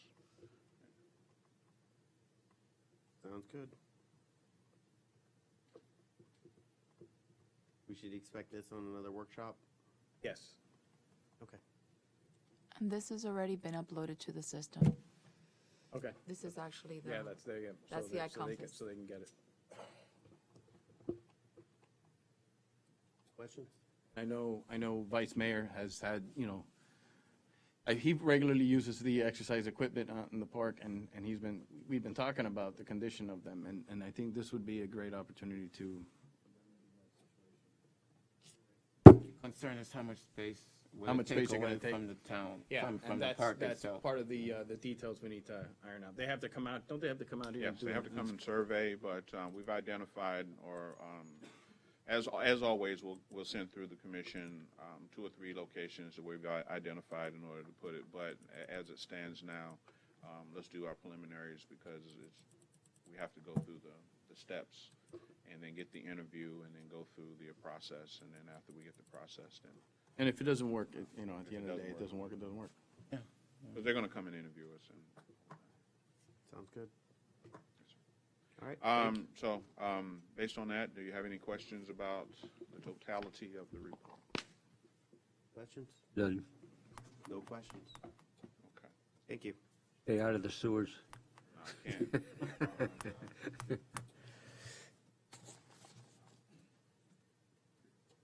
All right, 15.1. Old business, civility ordinance.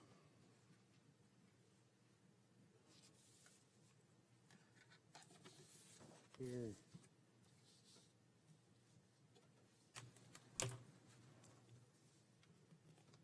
For the meeting, the town attorney sent out the civility ordinance.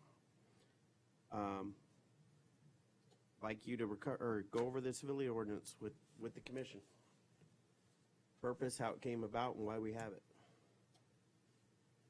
Well, sir, actually, you probably know the history better than I, because you were the person who spearheaded having it passed, if I recall correctly. And, the reason I sent it out, now that we're in a public meeting, I can tell you that the reason that we couldn't tell you who made a complaint is because it's one of your fellow commissioners. Hodgkin sent me a complaint. I struggled to know what to do with it, but he was sent to me, and I had a responsibility to do something with it. I discussed it with HR and the town manager, and we agreed, because it was something that we didn't know if it would be brought up in a commission meeting, we could not distribute it. It was potential sunshine. That's why we decided that we would put the civility ordinance on and address it that way, because we really didn't know any other way to deal with it. The civility ordinance, as I understand it, there was a lot of, I wasn't here at the time, but as I understand it, there was a lot of bickering back and forth and abuse or possible abuse. Again, I wasn't here, so I don't know, of staff and between the commissioners. And so that's why it was sent. And it outlines that basically members should treat one another with respect, and they should treat staff with respect, and staff should respect each other and treat each other. Is that all you have? So let me explain the history of the civility ordinance and why we have it. When Ray and I got elected back in March of 19, the commission here was completely different than it is now. There were commissioners who thought it was appropriate to get in people's faces and yell. This is not on the dais, this is around town. Scream and yell and belittle people. This is outside of being on the commission. In the commission, there were fights here that I can tell you curled my hair from things that were said. There was one where the cameraman left, the attorney left, no one wanted to be part of it. This place was extremely bad. The commissioners that were here refused to pass a civility ordinance and put it here. I was the one who pushed for this to protect town staff from being abused by the commissioners here. It was that bad. and we've been fighting with this for 3 years. That was the whole intent to put this in place, was to protect staff from commissioners and the commissioners abusing their position of authority with staff and getting in their face, because it was unacceptable. It was happening all too often, and that's how it was done around here for, I don't know how long time before we were even around, but it was unacceptable. That's why this put in place, and I was the one who spearheaded this and made sure this was here and part of the town. And you were the one who violated it. Who's to say I violated it? I do. You filed a complaint against me, I'd like to see the complaint. I don't, I mean, I think Yolanda has it, but I think you understand the reasons that we could not distribute it. We did not know what was going to happen. We did not know if the matter was going to be brought up in this commission meeting, and it would have been a violation of sunshine law. Okay. So,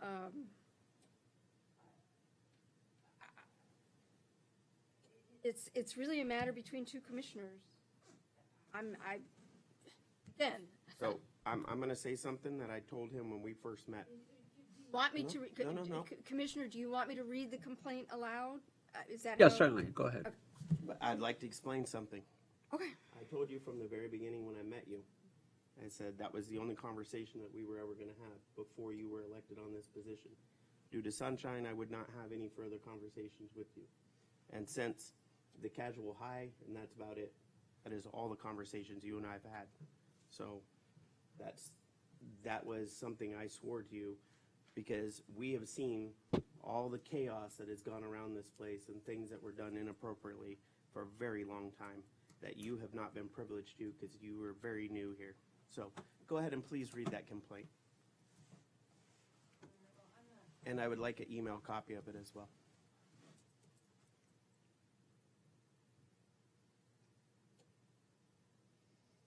I'm not able to bring it up now, so.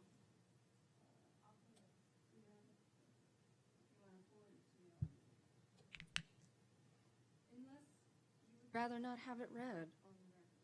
I'd rather have it read. I want everything out in the public. So let's be clear. If someone's gonna file a complaint, let's hear it.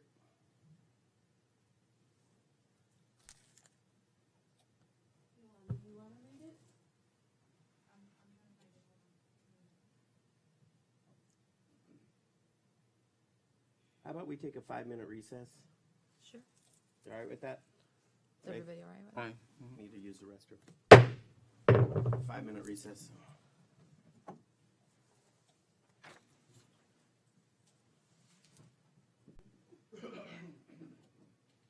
We're live. Hey, back on 15.1 civility. Complaint filed against myself by Commissioner William R. Hodgkins. Go ahead. All right, so this is from Bill Hodgkins to the town attorney, May 14th, 1:38 p.m., Saturday. On this date, Saturday, May 14th, in the year 2022, I, Commissioner William R. Hodgkins of Pembroke Park, Florida, hereby officially request sanctions to be levied against Pembroke Park Town Mayor Jeffrey Jacobs for diminishing, humiliating, and intimidating at a public meeting our town manager, town attorney, and town contracted HR. I also request action on the fact I requested at said meeting to listen to what the town attorney had to say in reference to our liability on a particular issue, and the mayor ignored my request.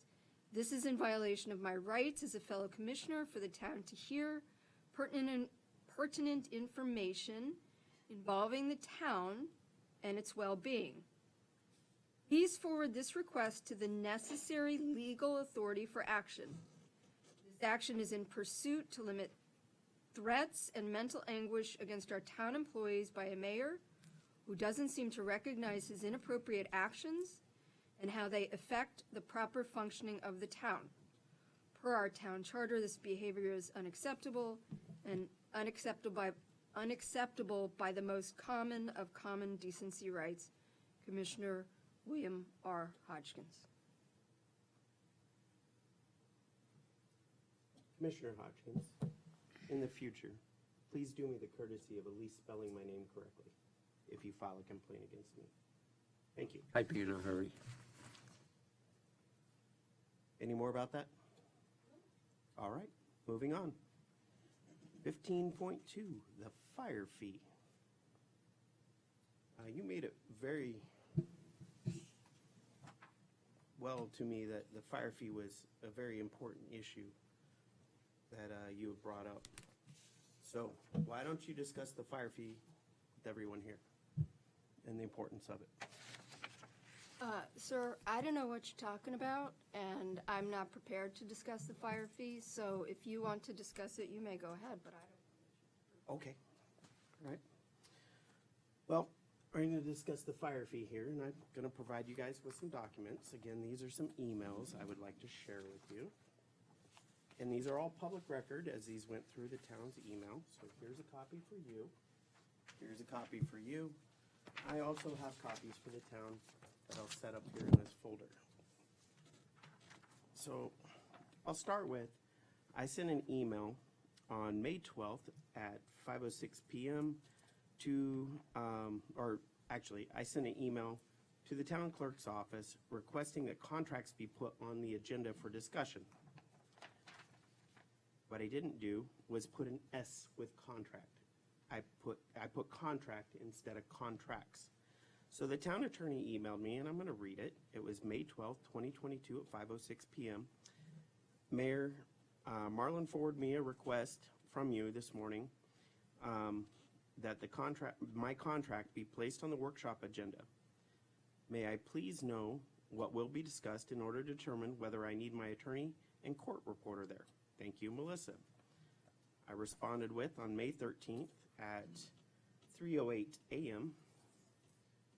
Contracts, it must have been a typo. Those seem to happen a lot in this town. Obviously, we have a long history of typos here. Said, you are always welcome to have whoever you want at the meetings at your own expense. The town's meetings are open to the public. So she responds on Friday, May 13th, 2022 at 6 a.m.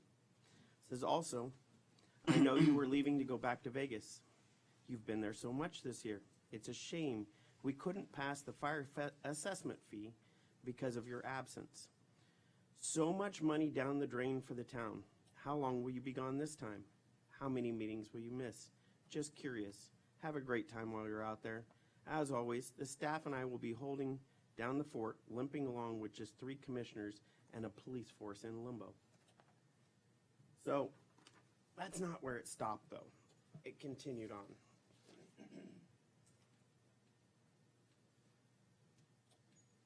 Here's another copy here.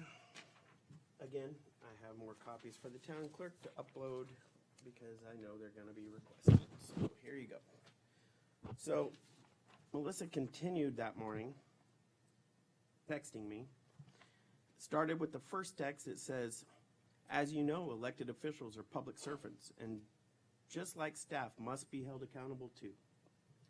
Then it continued on saying, not having a commissioner available for public meetings is a serious issue, especially when we have things like the fire assessment fee can't be passed vital revenue for the town, especially these days when we can barely afford, like the vehicle police services.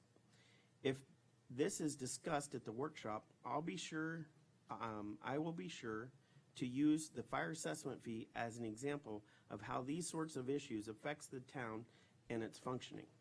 So I take these as threats from the town attorney. So on one hand, I have one person telling me I work too much, I'm too much here, and I'm too much involved with the town. On the other side, I have the town attorney telling me I'm never here, I'm not involved, and the town's going to lose money for that. So I want to explain something. You've been the town attorney here for how long? About a year and a half. Okay, the fire assessment fee. I'm going to go into detail and explain the fire assessment fee because this is something I wanted to separate out of our ad valorem tax. We are not losing any money whatsoever because currently we collect our fire fee through our ad valorem tax. Not a dollar is lost. There's a catch to this though. certain people in this town have kind of been exempt from paying their certain fees because the commissioners of these certain businesses sat up here on the dais for many years. That would happen to be the mobile home communities. So they don't pay their fair share that everybody else pays. By pulling out the fire fee and making it an independent fire fee, everyone across the town pays their fair share for the fire fee. So one, it takes care of the ugliness that was and advantages that people had taken around here before, and then it puts a fire fee in place that includes the mobile home parks, and everyone pays their fair share. What that does is it drops our ad valorem tax from being one of the highest in the county at 8.5% and bring it down to a relative number. I'm going to call it 6.5 for right now. I don't know what that number is going to be. But it drops our ad valorem tax to 6.5. We still collect the fire fee. Everyone is used to paying a fire fee. But when you bring business to this community and they see they're paying 8.5% ad valorem tax, that scares business away because that's a very high number for taxes. Normal numbers around 6% and can go up to 10%. So the town attorney decided she was going to speak about something that she didn't have any knowledge about. The town is not going to lose any money for us not having the fire fee. It's mixed into the ad valorem tax right now. The only intent was for me to separate it out so then everyone in this town paid their fair share for the fire fee, and we could lower that number of the ad valorem tax to help generate more business back into this town. So it equals the playing field with the other municipalities that have the 5, 6, 4% ad valorem tax. That's the whole intent for this. So the fee is actually theirs, just in different. It's in our ad valorem tax. It's just not called a fire fee. Every other town municipality has a fire fee. So by separating that out, can't that just be done with finance? No, it just cannot. separate It out? has to be something voted on by the commission. The problem was to get that done, it was in a certain window we had to do it by to get it done by next year. During that time frame, guess what? I was on hiatus, you were on hiatus, you were on hiatus. We were on hiatus for 2 months. I still continue to come back, even though we were on hiatus, to attend another commission meeting. I'm always available. Anyone in this town will tell you I'm always available, 24/7. To the point it's now affected my career because I'm always dealing with this town. It doesn't stop. It's life-sucking. It bleeds. It takes everything out of you for this position because this position is not a 2-meeting-a-month position. This position is a 24/7 position that does not end. I got people calling here, people calling here, people calling here, residents calling here. And you know what? I deal with it. I deal with it. This is supposed to be a part-time position. It's not. This is a 50-hour-week position, easy. Easy, at a minimum 50-hour-week position. It's supposed to be part-time. Now, I've always maintained a whole nother career as an airline pilot, along with doing this. But this position has been sucking everything out of me where it's making it difficult for me to maintain my regular career, which it shouldn't. But because this town has so many issues and the wrong people in certain places now, it's taking that. But my point is, I want you to read these. I want you to pay attention to these. This is not professionalism coming out of an attorney. This is not. This is threats coming out of an attorney. Like, hey, if you don't do this, I'm going to tell this. Well, you know what? I have no problem. Explain it to the public. I explained it to the commission. Okay? Last meeting, I was told I'm the reason morale in this town is going down. It's not. You know what? I made sure staff was taken care of in this town. I still make sure staff was taken care of in this town. I make sure my town's taken care of in this town. The morale problem stems from the management in the town. That's where the morale comes from. If you need to know, you got to talk to the staff. Take the time and talk to the staff. Because once you talk to the staff, you'll find out who's killing the morale around here. And it's not the 3 of us sitting up here. It's not. It's not me making those comments. I'm holding people accountable, holding the attorney accountable. I'm holding JC accountable. I'm holding the chief accountable. I'm holding Rob Clark accountable. Miguel accountable. I'm holding, he's shaking his head. He knows. Because I will call him out of nowhere and be like, hey, I see this. Is it being addressed? he's already on it. Okay? Everybody knows I'm available 24/7. 3 in the morning, I'm sending emails. I'm always working. It doesn't stop. But this is not the type of behavior I expect out of a professional, especially my town attorney, to send stuff like this. This is completely inappropriate. So we'll move on. That's the fire fee in a nutshell. And next year, we will be separating out the fire fee, or later this year when we have the opportunity to do it at the right time, because there's certain meetings, certain things that got to be published. There's a whole lot that goes along with it. So later on in the year, if we can do it, or the beginning of next year, we will do it. But at some point, I'm bringing it to the commission to separate the fire out of the ad valorem tax and have its own independent fire fee, because that is what everybody in this country is used to paying. That's not out of the ordinary. The way we do it is weird. And the way we do it this way is because it protected the mobile home park owners from paying what everyone else has to pay and saves them money. None of them are up here anymore. We live in those communities, and it's going to affect us. We're going to have to pay more. I know it's coming. But you know what? I don't We see a should be problem with paying that. the fair share across the I board. think we should do something like that. If it's just a matter of separating it out and having it as a separate item, then My issue is the fact that the town attorney put it forward to try to discredit me and make me look bad for not being available when I am forever always available for this place. Well, since my name was mentioned, and I do have the right to rebut, Go I'll ahead. just note for the record, you're the one who read that into the public record. Those were private texts, and I stand by what I said. I'm very concerned about the number of absences that we've had. I'm very concerned about that, not just with you, but I'm concerned about the number of people on this commission, and we don't have a full complement. So in less than 1 year, in 10 months. And I'm not in saying 10 that's all months, you. We have an election. I understand, and I we're- think that's great. And here's the big thing. We're in a situation that we have to deal with. This was the shit that we were handed. And let me tell you, this was a shithole, absolute shithole 3 years ago when I got here. If we need, I'll publish the pictures again of what our clerk's office looked like. Because that stems from where the issues began in this place. The room above us that was floor to ceiling. by the AG's report there. Floor to ceiling. Garbage. Documents. Who knows what. There was no joke, there was even a body here in town hall. Cremated remains, but still. Ashes. We had the cremated remains of a commissioner that had been sitting here for 9 to 13 years. I don't remember the dates on it, but Just couldn't get rid of them, huh? the skeletons were in the closet in this place. In 3 years, this town has changed more than any other government town has been able to change in that matter of time. And that's because I'm here all the time. I'm here working. I've been bringing the right staff in. We had, I don't even want to go into the staff that we had here. It's gone. They're all gone. And still, we need to get the right people that fit in this town and make this town keep going forward. I still don't think we're where we need to be, and I still think there's still some changes we need to make. So that's all I have. Do you have anything else on the fire fee?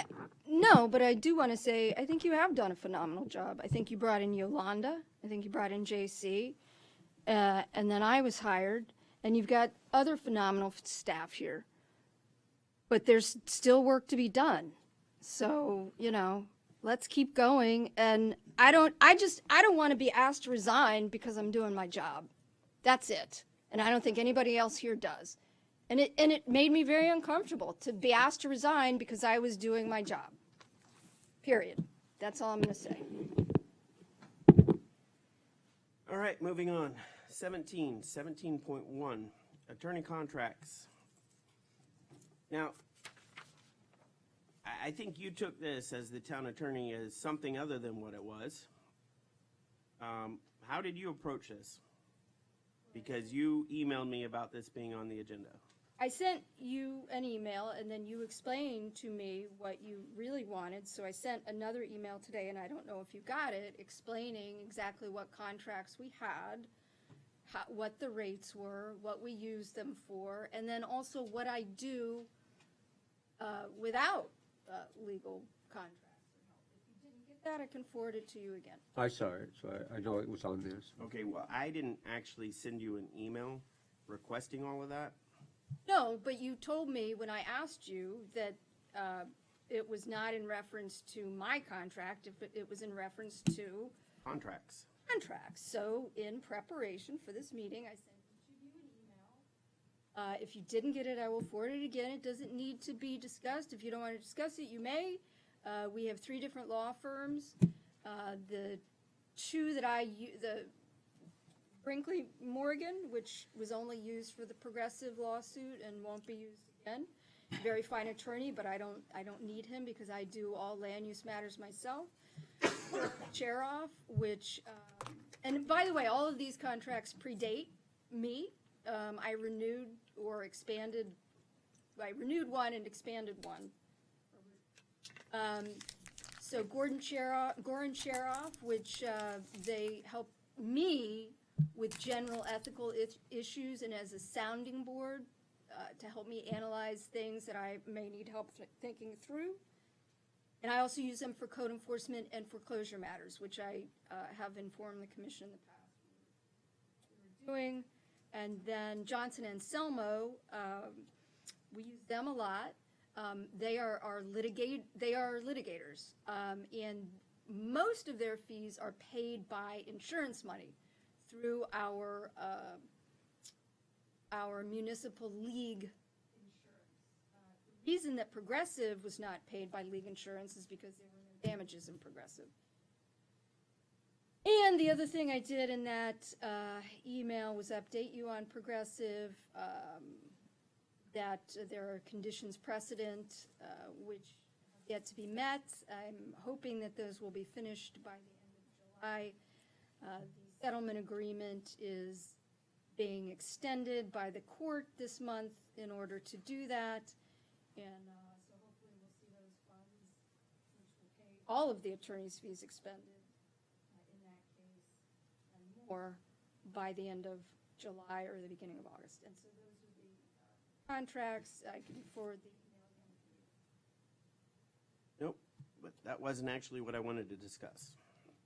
So, at least we all know we're on the same page with what attorneys we're using and how much money is being spent outsourced to other law firms. What I wanted to discuss was the BSO contract. And this isn't the new contract, this isn't the negotiations. This is everything up into including the last meeting not passed. Because after the last meeting, you have worked hard on negotiations with the Sheriff's Department. So what I want to discuss is from the very beginning when you got here, the first contract you and I discussed was the BSO contract. The BSO contract is a key topic around here, as for 3 years I've been building a police department. I'm going to use this analogy for a minute.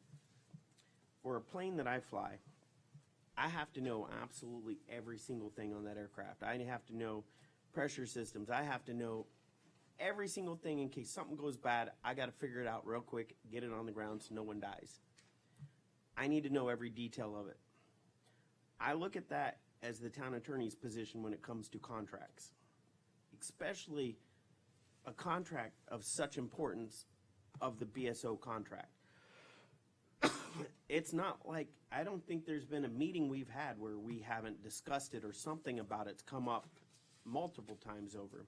In fact, if you two take a few minutes on your own time and you go back through the commission meetings we've had, specifically ones where... Mind if I go get my file with all my notes in it, because I didn't know this was going to be about No, BSO contracts? There's no reason.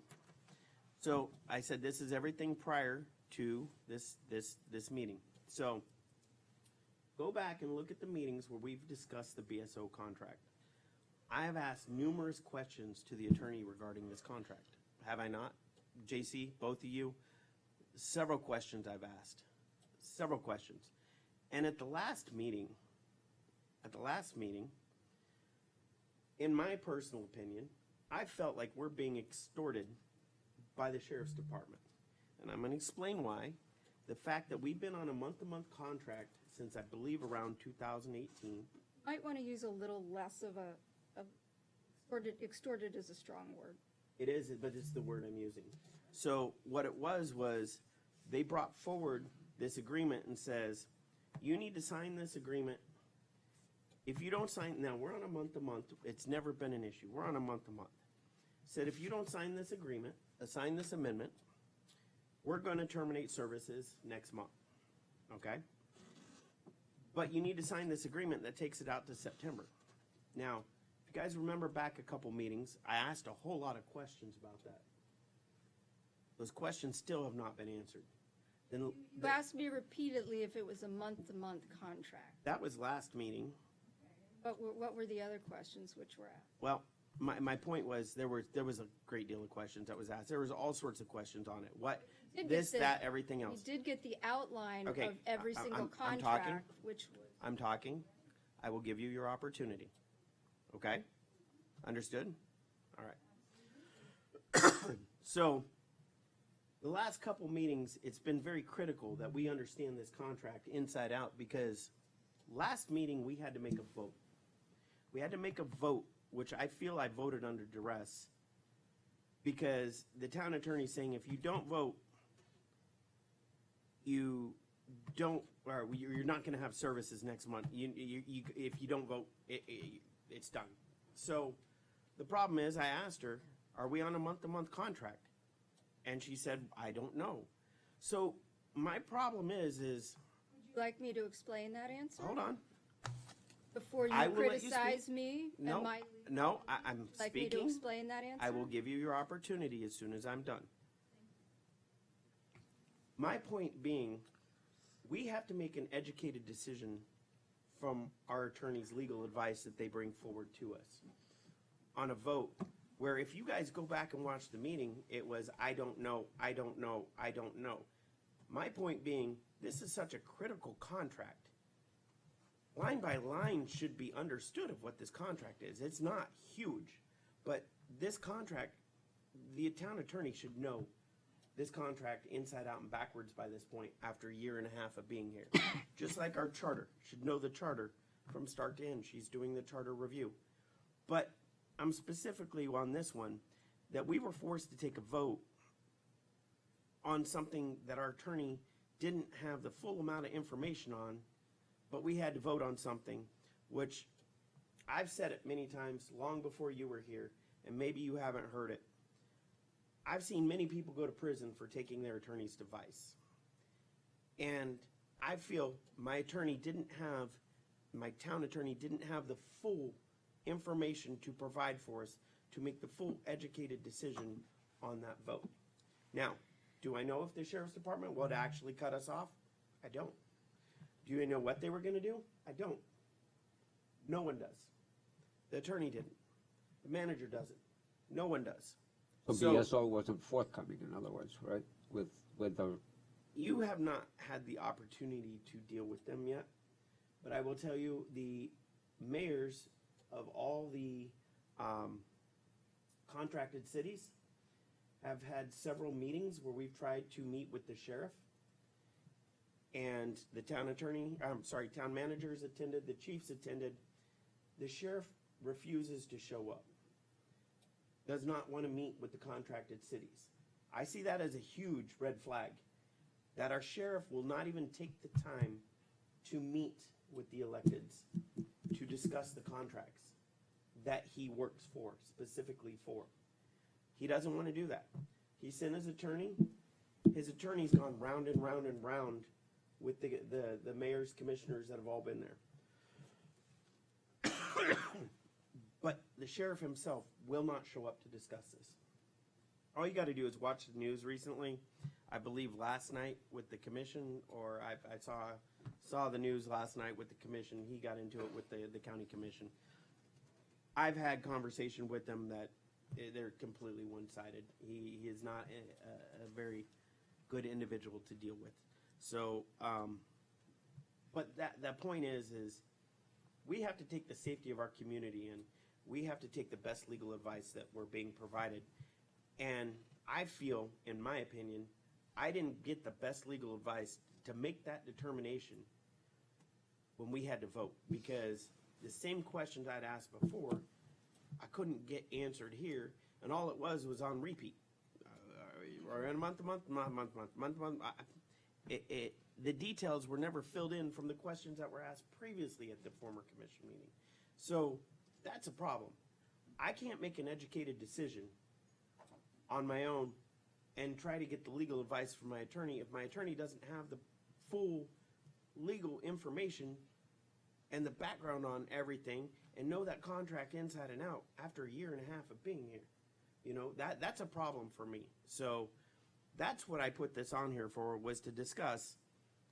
We're dealing with an organization that doesn't, that thinks in their position that they don't have to really communicate with us, or something to that effect. Let me go back before you were here and explain to you how bad it is.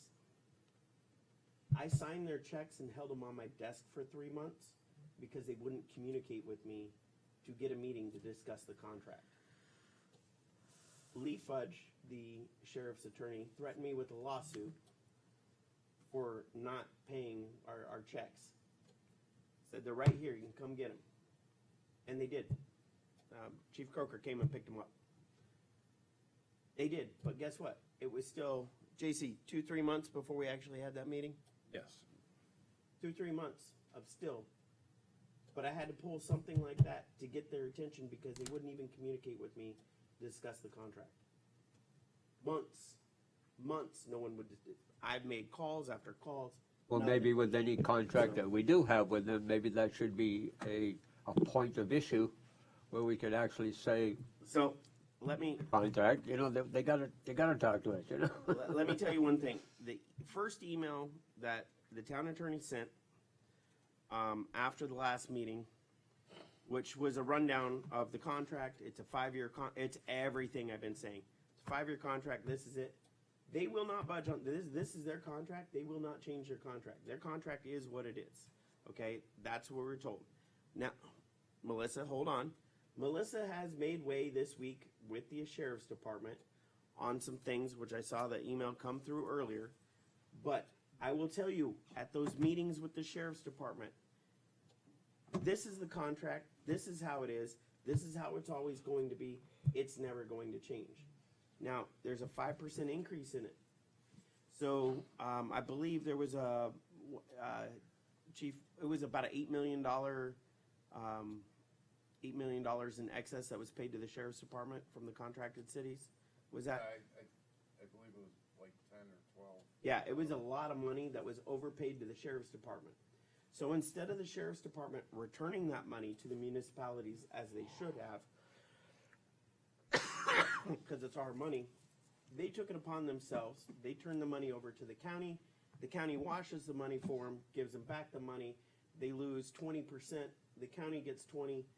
The sheriff's department gets 80%. I'm not 100% on the numbers, but it's something like that. That just The towns didn't get any money back? Not at all.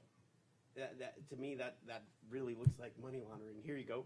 We're going to go here. You're going to get a 20% cut, and we're going to clean the money and give it back to you. So now you got that money for infrastructure. Well, here's the thing. That money's for infrastructure, but in our contract, there's a 5% increase every year. That's for infrastructure.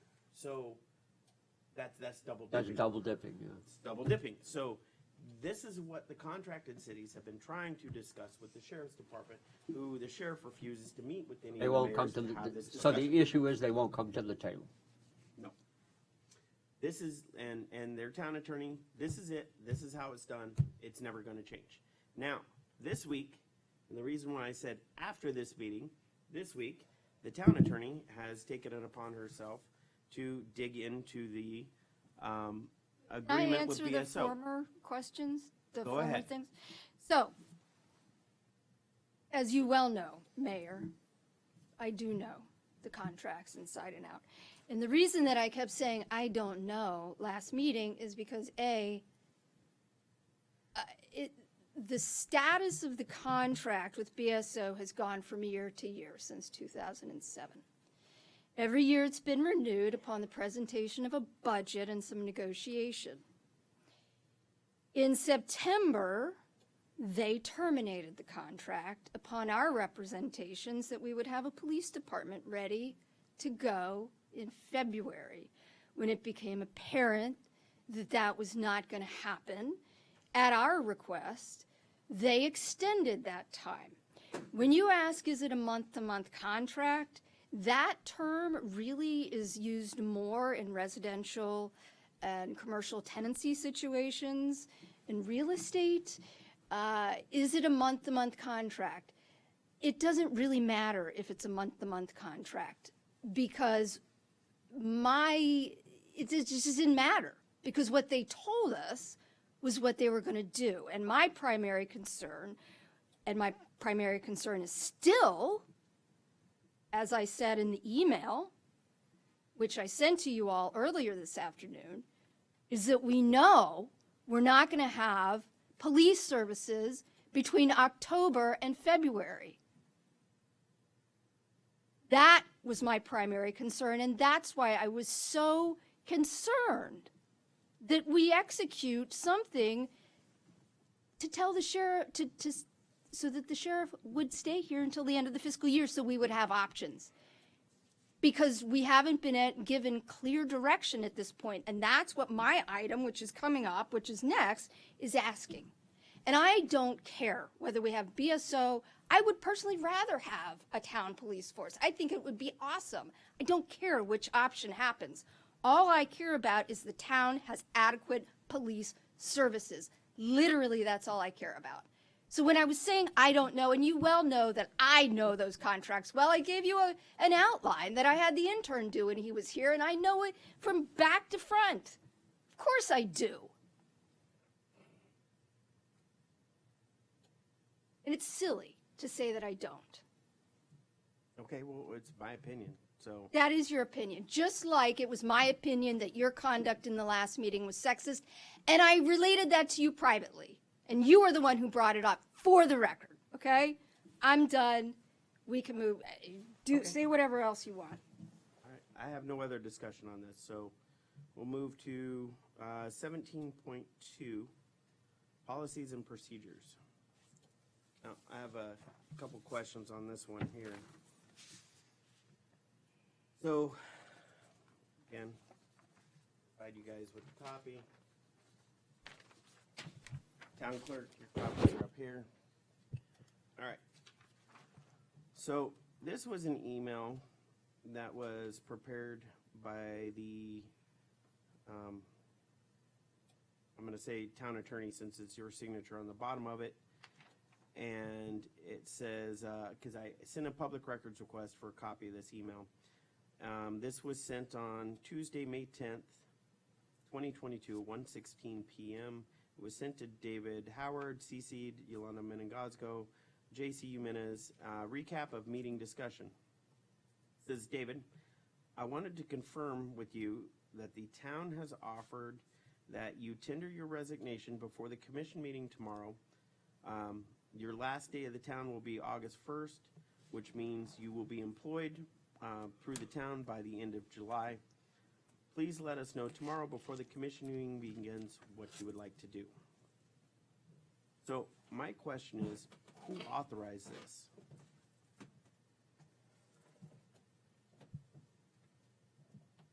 That was a discussion that we had. And again, you want to bring this stuff up in public, fine. Well, there's a huge reason for this. It says here the town offered, so who authorized this? Mr. Mayor, do you remember We have the right to ask for his resignation, sir. do you remember that we got the information that you said you thought shouldn't have been brought up at the meeting? I did. That was all, This that was this all is- going this back is- to that, this I is something believe. else. Oh, it This is. is something else. Let me explain. JC, did you authorize this? Sir, if he would have agreed, I would have brought it to the commission. Okay, but who gave you the authority to make that decision? I would have brought it to the commission if he would have accepted it. Okay, but that's the commission's position.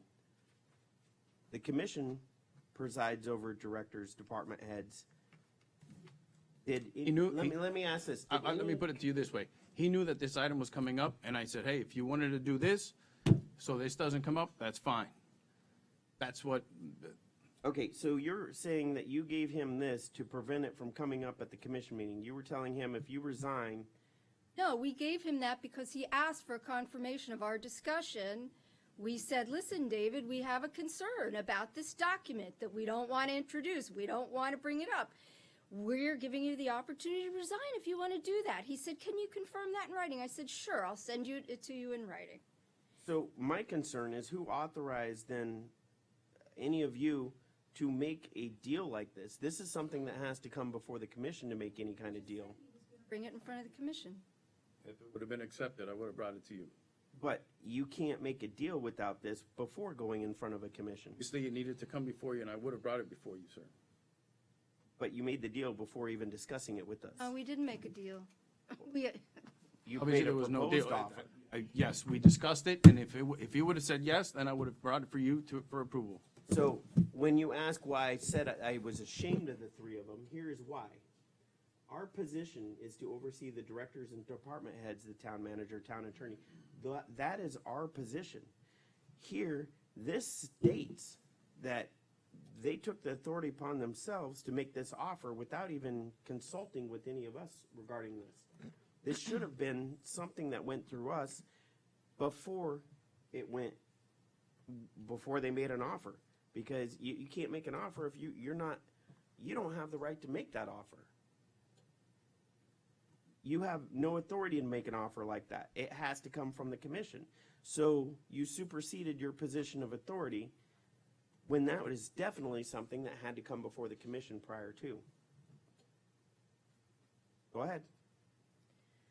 So I just want to clarify something. So when you said that the commission oversees the department directors, to my understanding, the town manager oversees the town directors, and then the commission approves the hiring and firing of every director. And so there was no deal per se. I think it was presented as an option if he wanted to do so. I just wanted to clarify that. But still, my question is, who had the authority to make an offer of such without going before the commission prior to? Well, I am responsible for the disciplinary actions, so that was mine. Oh, can you tell me, what was the offer? I think I'm not getting clarity on the email. Right here, where it says David, right? we offered No, him- no, I get it. I'm trying to make That's that it. We offered him clarification. we offered him the option to resign instead of taking the item in front of the commission. That's it. But the option was either resign or what was the Or we would, the item that came up at the last meeting. recommendation? Yes. Right. So it's not, you either resign or you're fired. No. It was resign or we bring it up in front of the commission is what it was.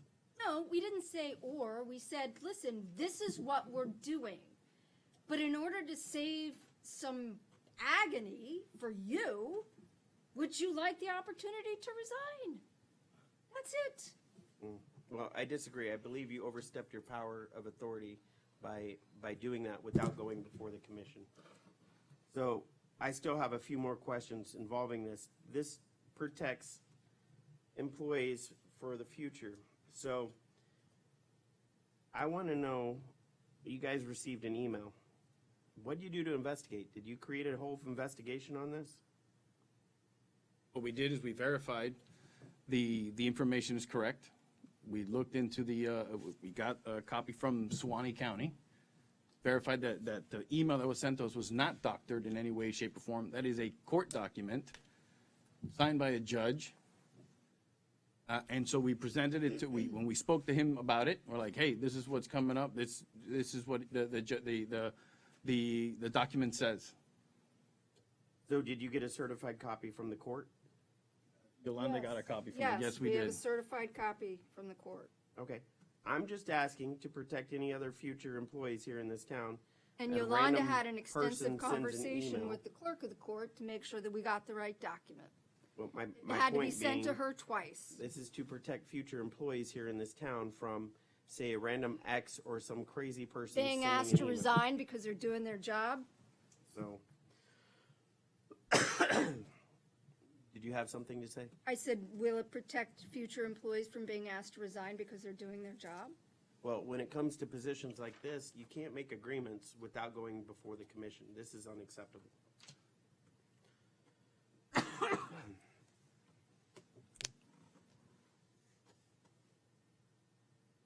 As I said it was gonna go before the I'll leave it at commission, that. so.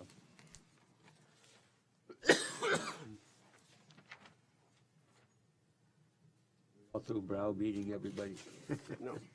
Town clerk comments. I have none. Town attorney comments. Yes, so, Sorry, 19-1 BSO contract. I didn't see you had a, yeah. So, the mayor is right. I have done some work because because this is what happened. Because I got an email, I was copied on an email from Broward County. During this whole police negotiation thing, the date for the opening of the police department has been very vague and obfuscated, in my opinion.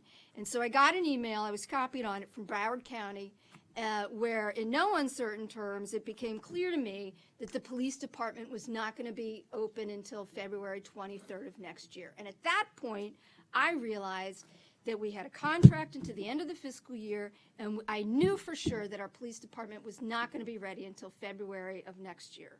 I'm sorry, maybe it was the beginning of next year. Beginning of February of next year, not the end. At that point, I realized I really had to figure out a way, or I had to give the commission options, okay? And so for 2 weeks, I've been going back and forth with BSO. Once it became crystal clear to me that we were going to be without police services for 5 months, or 4 months, or 2 months, it doesn't matter because 1 day is too long to be without adequate police services. And I had back and forth discussions. They will not begin a formal negotiation until the commission votes. But I have spoken with the general counsel, and JC was in the room and can confirm that they would offer us a 1-year contract. They would offer us the same, basically the same money that we're paying now, and they would give us a 60-day out. It would be a split with West Park. Those are the options. I'm not going to try to convince you guys what to do. Obviously, I'm not the decision maker. You guys are the decision maker. I wanted to give you that information so you could take it and do what you want with it. And that's it. Know what that cost will be? I believe it's 3.494 million next year. 3.5 mil.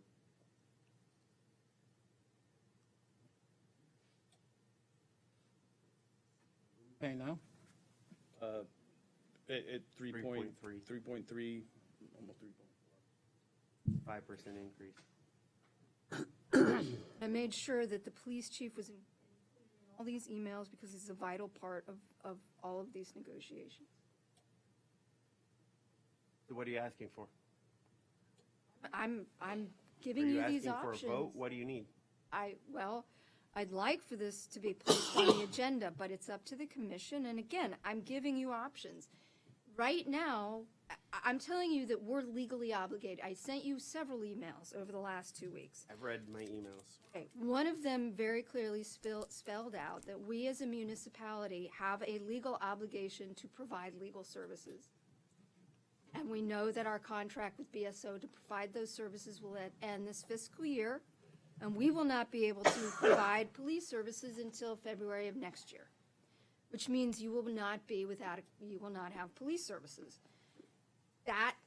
With that information, the commission, I'm giving you the information, it's up to you to decide what to do. I'm telling you what BSO is offered. It's up to you to decide what to do.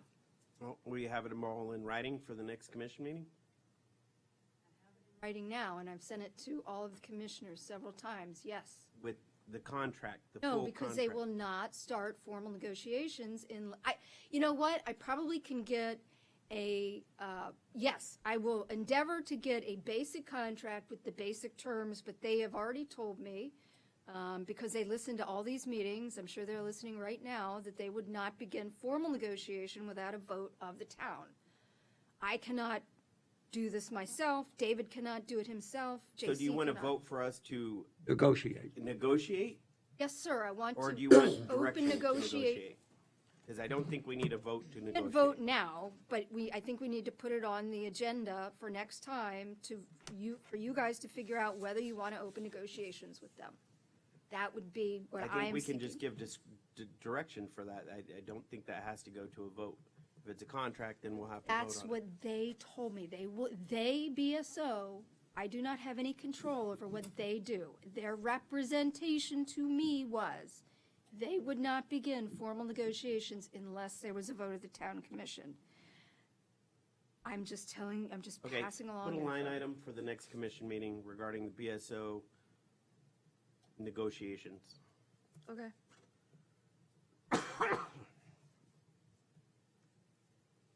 Is that it? Yes, sir, that is it. 20.1, town manager comments, hiring permanent HR director. I just wanted to confirm with you, with each of you, I had called you individually about, obviously, we're searching for a new finance director, and I just wanted to confirm, make sure that you guys are all on board, that it will be an in-house position, that we're gonna be bringing this position in-house. I know that was a desire of you telling me individually, and I believe Vice Mayor said it at a meeting, not that long ago. You want to vote or direction? Direction's fine. Okay with direction? I'm fine with that. Direction? All right, direction, find Got a it. permanent HR director. In-house. Okay. Anything else?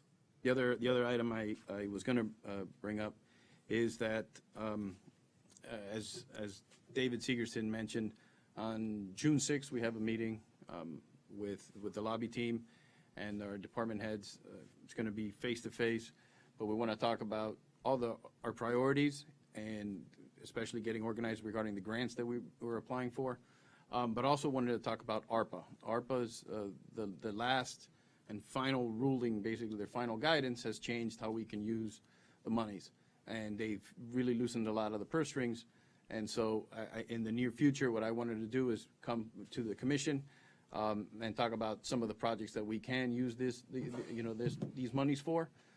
It just doesn't have to be like the septic to sewer, but there's a lot of things, especially in town hall, like the air conditioning, things like that, that can get taken care of through ARPA and paid for through ARPA. So I want to have that meeting and then bring that for discussion in a future commission workshop with the commission. All right. Please do so. All right, 2.1, Clerk Commissioner Hodgkins. Done. Vice Mayor DeVoe. Yeah, I think we all just need to be a little more professional, especially here on the dais. When we started, you and I, Mayor, this is what we came into, the bickering, the back and forth, and that's something I don't want us to lead back into again, because we've made progress since then. I think when you're addressing staff, specifically, I don't get offended because I know where we came from. I know how it used to be, but obviously you're offending some people. So maybe you should tone it down, a little less vulgar. And My management style is very different than yours. it is, but look what you're causing. It is what it is. And Attorney Anderson, your letter to the mayor was condescending, sarcastic, from what I read, and frankly unprofessional.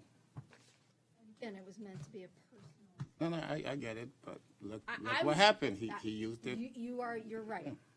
I will refrain. That's all I had to say.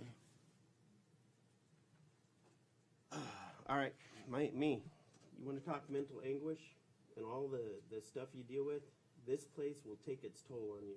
I had brown hair when I started. This place eats at you every which way. Dealing with the multiple personalities, everything that came out of here for over the last 3 years. Understand Ray is not as involved as I am. I'm here on the phone, at least on a daily basis, but now I'm going to be here quite more often. So I got extra time on my hands thanks to someone here in town. So that's going to be discussed at a later time as well. But I think we've made some progress. I do have a couple things that I need to make people aware of. One, We do have a list. This is the list of services. So anyone from Park, what is it, Park Lake? Park Lake Estates. Park Lake Estates. This is what we have. Lucy, do you have a copy of this? I'll make sure you guys got a copy. Lakeside. Lakeside, sorry, Lakeside. Would you mind keeping a copy in the building department if anyone comes in for it? And we'll leave some at the front desk as well. But this is the list I've been telling you guys about with resources available for them. Also, May 24th at the county commission meeting, item number 59, I'm gonna read it. This was at the Broward County Commission meeting. It said, the item's motion statement is being revised to eliminate the current authorization of the county attorney to represent certain residents of Lakeside Park Estates on a pro bono basis if the office of the county attorney, upon further investigation, determines appropriate to advance certain claims on a pro bono basis. The office will submit an agenda item to the board authorization and file an amended or any lawsuit and add such claims. The revised motion statements read as follows. The motion to direct the office of the county attorney to investigate whether cause exists for the county to file a declaration judgment against the ownership of Lakeside Park Estates in Pembroke Park, Florida, to determine whether the park constitutes a mobile home park subject to the applicable rules for operation and closure, and if the basis for fixing suit exists, to authorize the office of the county attorney to initiate and initiate such an action on behalf of the county. So that went through the county commission meeting. I thought it was important for everyone to understand that it's still ongoing and people are still calling. Cece, I know you're the only resident in here, but so you're aware, after the last meeting, I called FP&L. I spoke with FP&L. They said there wasn't one place that didn't have electricity in there, so it was all on. Nothing I can do about the water since the water is run by the park, but I did address, I can't speak at this meeting, so I did address all the concerns that were brought forward to me that night, and I was on the phone till almost 1:30 in the morning after the meeting was done, so.